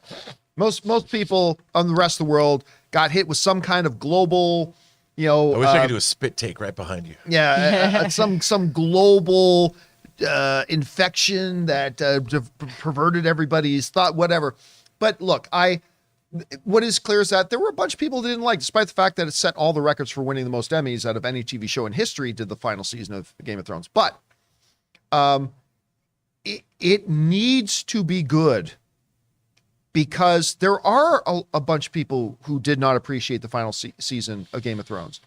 And they are coming into Game of Thrones not hopeful. They are coming into this next chapter into House of the Dragon with pitchforks. They're sitting down to watch going, I can't wait to pounce on this and say how it's all gone to shit. So it better be good. It better be good. Now, they got great people involved, both obviously in front of the camera, behind the camera. I mean, I'm more looking forward to Lord of the Rings, but and I'll go one step further. They better crush it with episode 1. Because I think there's going to be a whole lot of people watching this show that are going to be ready to crucify it and ditch after one episode if they don't come out strong. And so they damn well better. I just can't wait for the opening credits and the theme. Well, they're not going to use the classic Game of Thrones. That's what I mean. theme, I want to know they've got to have written a new theme. right? And what are the credits going to look like, and what is the theme going to sound like? I'm really excited for that because it's got to be new and awesome. It can't possibly. I mean, look, I think what everybody agrees on, that Game of Thrones theme, I don't think you can touch it. I mean, I don't know. I mean, what if they come close? I hope they do. Could be I hope good. they do. All right, what's next? Fifi said, watch the Kenobi edit. Wow, that's a good movie. I'm telling you, listen, it doesn't become one of the greatest Star Wars things ever, but the edit, I believe the guy's name is Kai. The edit he does on that, shaving out about 45 minutes, moving some scenes around, adding over some dialogue. It is amazing the power the editor can have. And it makes it infinitely more watchable. Again, I'm not saying Obi-Wan suddenly becomes one of the best Star Wars things out there, but the improvement over the series is tangible. I mean, really, really tangible. If you guys can find it, go find it and watch it because it's really fun. All right, what's next? Russell Amador said, Bow the Dumpling God Disney Plus series. Who's in? Don't laugh. That would probably become a top 10 watch thing on Disney if they did put that out. I just thought it was out of place in the movie, but I would be lying to you if I didn't say that I and a hell of a lot of people would watch a Bow the God of Dumpling Just show. to see what that universe is like. Yes. If you're the god of that universe, what's the universe like? All right, what's I'd next? tune Andy said, thank you, Rob, for doing the voiceover for The Upside. Your voice gave me the added relaxation I needed at work. Can you do the next one in ASMR? Well, I'm not quite sure that what we're going for with our sponsor spots is to put people to sleep. So that may not be a good thing. So we may have to revisit that. I don't know. Because Rob's got that voice. He's got that radio voice. Not asleep. They just want the tingles. Do this like this. Welcome to Upside. Ooh, hello, Fresh. Let me just cook. Let me cut the. All right, what's next? Kevin Newman, cool last name. Ooh, wow, with a big old super Oh, chat. thank you, Kevin, for supporting us on that level, man. Hi, fellow good Canadian kid. Haven't sent a chat in a while. You're right about starting with YouTube. Just do it. I've put out 75 plus videos of my top 365 movies. One video a day for a year. It's fulfilling despite low views. Take his advice. Thanks, Jay. I'm so excited to hear that. Like you guys know me. I think all film fans should get involved in doing a blog, a podcast, or a YouTube channel because it gets you involved with the object of your fandom. It allows you to contribute to the fandom. It's not about whether or not you get 100 views or not, or whether you get 10 views or not. It's about just you being able to engage with it, and it makes it makes entertainment and movies and the industry and all that kind of stuff more personal. It's like when I play, I'll put an over/under wager, in Vegas or something on a game, or you play in a fantasy football league. You're more invested in the games on Sunday when they come out, right? And I find when you get involved as a fan and you engage with the object of your fandom, you get even more involved with, you get more engaged with it. You get more invested in it. And I think that's great. And I'm so glad you're doing it. That sounds like a really good project. Good on you, man. And thanks for sharing that with us. All right, what's next? Jake and Chapman said, what genre do you hope takes over the box office after the MCU isn't top dog? Why would I care? I mean, I just want great movies. I don't care if those great movies are horror movies. If a bunch of horror movies come out and they're awesome and great, wonderful. If they're period piece movies, if they're political thrillers, if they're cop, if they're legal, if they're comedy, if they're erotic thrillers, I don't care. I mean, I just want great movies. I really don't care what genre they come in. What about you, Rob? Yeah, I mean, I feel the same way. I mean, I don't want a genre to take over the box office. I want a diversity of films. I want comedies. I want dramas. I want historical epics. I want epic science fiction. I want more Westerns to get made. Ooh, Westerns. would be Hell cool. yes. Yeah. Yes. All right, what's next? Hoopsuni said, we finally have the only thing the John Campea Show has been missing. Someone who's seen Better Call Saul. What have you thought of this season so far, Amy? I'm not caught up, so please don't spoil it. I'm waiting for, I keep catching it as it drops on Netflix. So I'm catching up on the the 5th season right now. So I have not caught up, and my parents have. So anytime I go over there, I'm like, da da da da. If they start talking about it. it, Season 6 that they're on. I believe so. Okay, so you're on season 5. I'm on season 5. All right. It's so good though. By the way, our friend Robert Green just became a producer level member to the channel. Thank you, Robert. Good to have you here, man. All right, what's next? Suthia said, most of us have seen Tessa Thompson this weekend as Valkyrie, but I've also been enjoying seeing her on Westworld. She plays an antagonist very well. She is good on the show. So is, what's the name? Why am I freezing on the name of the actor? He's got one of the best voices in Hollywood. Jeffrey Wright? Jeffrey Wright. Jeffrey Wright's voice. I could listen to that dude read the phone book. You have 30 seconds, I brother. tapped out on the show. I didn't love season 1, but it had enough highlights that I decided to check out season 2. I was really happy with the first couple of episodes of season 2, especially like when they went into Samurai World and stuff like that. But by midway through season 2, I'm like, nah. And I tapped out. So I haven't watched it. I don't know. What about you? The Have you been show's keeping up with it? changed. Season 3, I haven't seen any of season 4, but it's like kind of changed the entire premise of where the show's going. I'm curious to see where it's going to wind up. All right. But, What's next? Al Rensha says, was Zeus involved in making of Want to Build a Sex Room, his orgy rooms? Yeah, I'm not invited to the orgy. And would Bao have been invited to the orgy? That's what I needed to know. You would think. I bet there's a shared cinematic universe in there somewhere. you work up an appetite, you eat dumplings. Oh, jeez. All right, what's next? Just so much to unpack there. Andy said, I wish Midnight Mass hit the Emmys list. You know what? That is the one show that everybody told me to watch that I just never got around to watching. Like everybody, normally, like whether it's The Expanse or Harley Quinn or shows like that, I get on them and I'm able to get caught up with them. But Midnight Mass is the one I just never did, and everybody raves about it. You did watch it though, didn't you? Yeah. I liked it a lot. I thought there was a lot of good stuff in it. I don't know if it was Emmy worthy though. There was good performances in it, but I mean, I liked the show. I really liked the setting. It was really atmospheric. It was good. It was really good. Actually. What's next? Flanagan's good. Ron H said, possible Ray hot toy bet. John has to actually watch Triple R and Chip and Dale by the end of the year, or Ray gets his toy. LOL, Well, that's not a bet. That's like a. That's blackmail. Yeah, that's blackmail. But I have no idea what I'm blackmailing. But I do want to watch them both. I will, especially Triple R, because Ann wants to watch it with me. So we will get around to watching Chip and Dale's delightful. Speaking of Ugly Sonic, Ann loves that movie. It's she hilarious. really liked it. I haven't seen Ron it yet. has been asking me every day in the chat. Has John watched Triple R yet? No, not yet. I'll get that. The problem is, it's not like an episode of TV. No. I literally have to have a 3+ hour chunk of time Yeah, that's like half available to me, and that's not easy for me to come across. Like, I just suddenly have 3 hours available to me right now. It's been, especially since Ann wants to watch it with me. So we both have to be free at the same time and have like a clear 3 hour window open to us.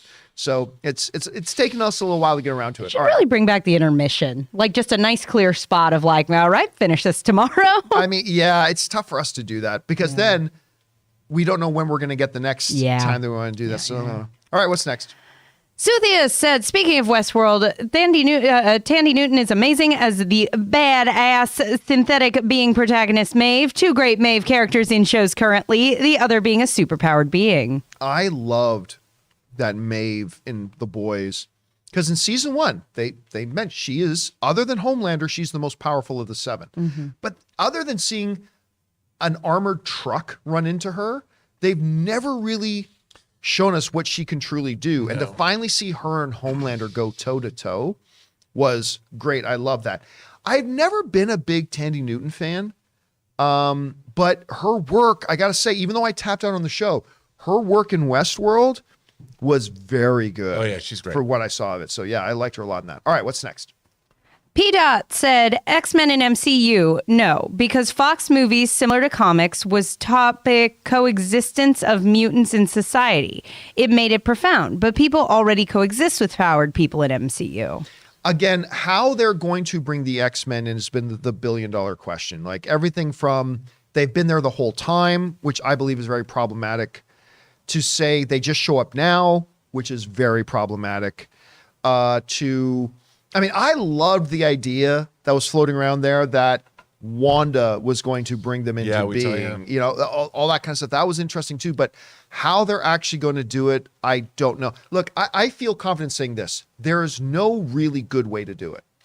And any way you do it is going to have compromises, I think, unfortunately. Yeah, one of the things our viewer, the point he's making is that we already exist with superpowered people in the MCU. Yeah. The thing about mutants is they're homo superior and we're homo sapiens, and the idea in the comics is that homo superior will supplant regular humanity. So mutants are actually a threat to human existence, or at least some people would have to believe that. Yeah. And that's part of it. So it's not just existing with superpowered people, it's existing with potentially our successors on the planet. All right, what's next? The man with the master plan said, also, I missed the live spoiler show for Thor, so when can we send spoiler questions? Also, Rob, since you're an HK film fan, have you seen A Better Tomorrow? Not only have I seen A Better Tomorrow, I have a 6-scale figure of Chow Yun-Fat from A Better Tomorrow, and I have all 3 Better Tomorrow movies I have 2 of them on Blu-ray, or on DVD, and 1 on Bluray. As far as being able to send in open spoiler questions, not for a number of weeks, maybe a month or 2. So we're still pretty far away from that. All right, what's next? Adam Mooney said, what are your plans for San Diego Comic-Con coverage in a couple weeks? Also, are you guys going to D23? I would like to go to D23. I don't know if I'm going to be able to or not. I'm going to get a hold of Disney. I'll see if they've got some press passes available. If they are, definitely go. But we will cover whatever gets announced there regardless. As far as plans for coverage, we'll, like anything else, if a piece of news comes out of San Diego Comic-Con, we'll talk about it. Yeah. But we're not going down there. We're not going to be on site or anything like that. So we'll just see what comes out of it. All right, what's next? Al Rensha said, loving Rob's ASMR voice during the sponsor spots. Also, I did watch those XFL commercials and laughed so hard. Has the crew watched them? Well, I saw them when they first came out, like ages ago. So that was way back then. I did make a little video on my YouTube channel. It's a 5-minute video where I did an explanation, and I was able to find the 3 commercials. I actually took them off an NBC website that had them, and so I put them together. So there's actually one more, but they didn't have that one. You should tweet out a link today. Tweet out a link to that video so people can see what we're talking about. All right, what's next? Jay Master said, hey, John, did you hear Sopranos star Tony Sirico died on Friday last week at the age of 79, reported by Variety? Yeah, he was always one of the more charismatic characters on that show. Like and you know, it's funny because I was reading the showrunner said he was the one actor that he would let change his lines. And like nobody else did that on set, but he would sometimes do this. He's the one guy we let do that, which I thought was pretty fun. But yeah, it was really sad to hear that. Yeah. All right, everyone loved him too. He was great. All right, what's next? Murray Reich says one of the best ways to drain people's energy is via the internet. I don't know what that's from. I don't either, but it's true. Yeah. I mean, it's very true. I don't know what that's a quote from, but it's very true. All right, what's next? Superman said, so glad Better Call Saul got an Emmy nom along with Rhea Seehorn and Bob O, especially after last night's episode. Best show ever for me. It is funny hearing how many Breaking Bad fans are saying this is actually better than Breaking Bad, which I find hard to believe because, like, I watched the first couple seasons and I really liked them. Yeah. They were not on the same level as Breaking Bad, though.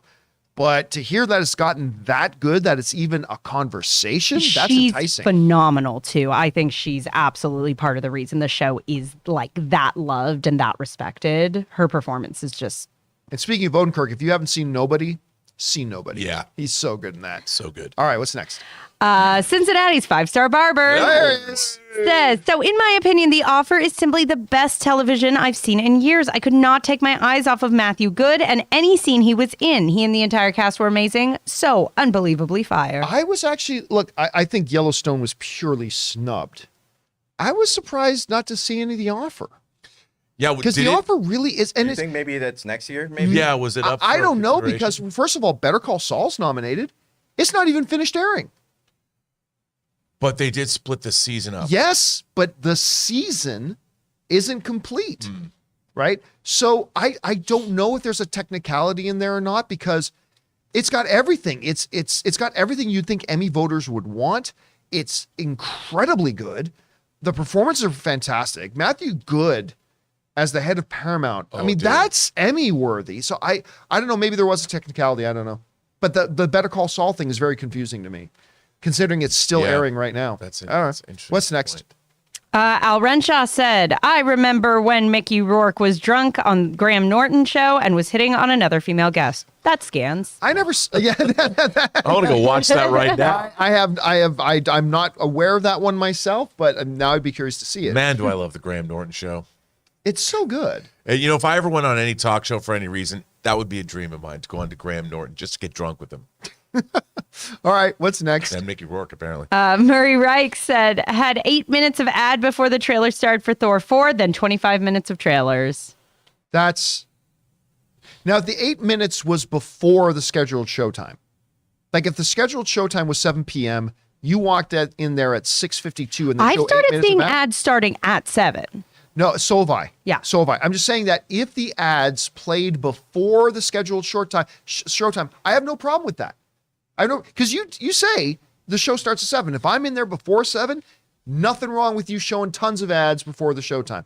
I just have an issue of paying money to go into a place to see something and then have them say, enjoy this half-hour commercials first when you say the movie's starting.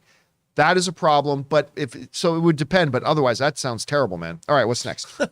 Cincinnati's 5-star barber said, Amy, you can be my backup quarterback anytime. Oh, that's high praise. Yeah. All right. What's next? Sunset Metal said, hey, John, did you see Brie and Iman join Bob Chapek in Paris for a Disneyland ceremony? I sense the Marvel's marketing is approaching. Over or under Captain Marvel in the finale? I have no idea what we're talking. Can you bring said that back? It was Brie Larson and Iman. Okay. Yeah, You said Bob. You know what? I still have Better Call Saul in my head. When he wrote Bob Chapek, I was thinking Bob You saw Odenkirk. Bob Chapek I and was just thinking- blacked out from rage. No, I was thinking Bob Odenkirk. Okay, bring that back up again. Let me see that again. So obviously, So they were in Disneyland Paris with him from Ms. Marvel. Bowie's Yeah. wife. Right. So I don't know. Listen, I said from the beginning of the season that I think Carol Danvers is going to show up in this show. Feels like they've really probably set in the that up, finale, yeah. right? Because you've got to segue into the Marvels.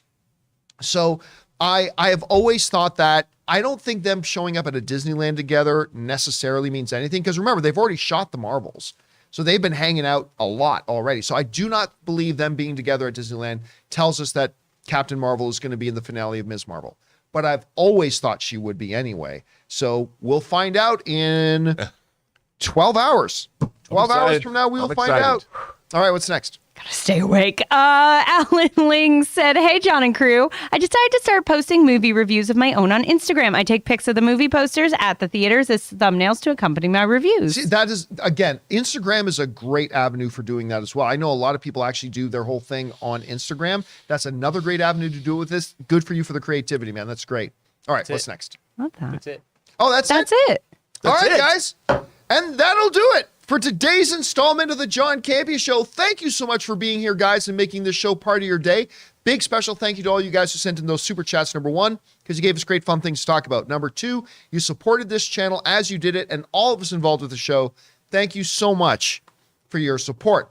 Of course, big thank you to all the guys in the room: Robert Meyer Burnett, Amy Newman, Ray Ora, Jonathan Voico. Don't forget, the John Campea Show returns again tomorrow. We will also tomorrow have our open spoiler discussion of Ms. Marvel, the series finale. Come back and join us for that. But for now, guys, that'll do it for us. My name's John Campea, and until next time, my friends, bye-bye.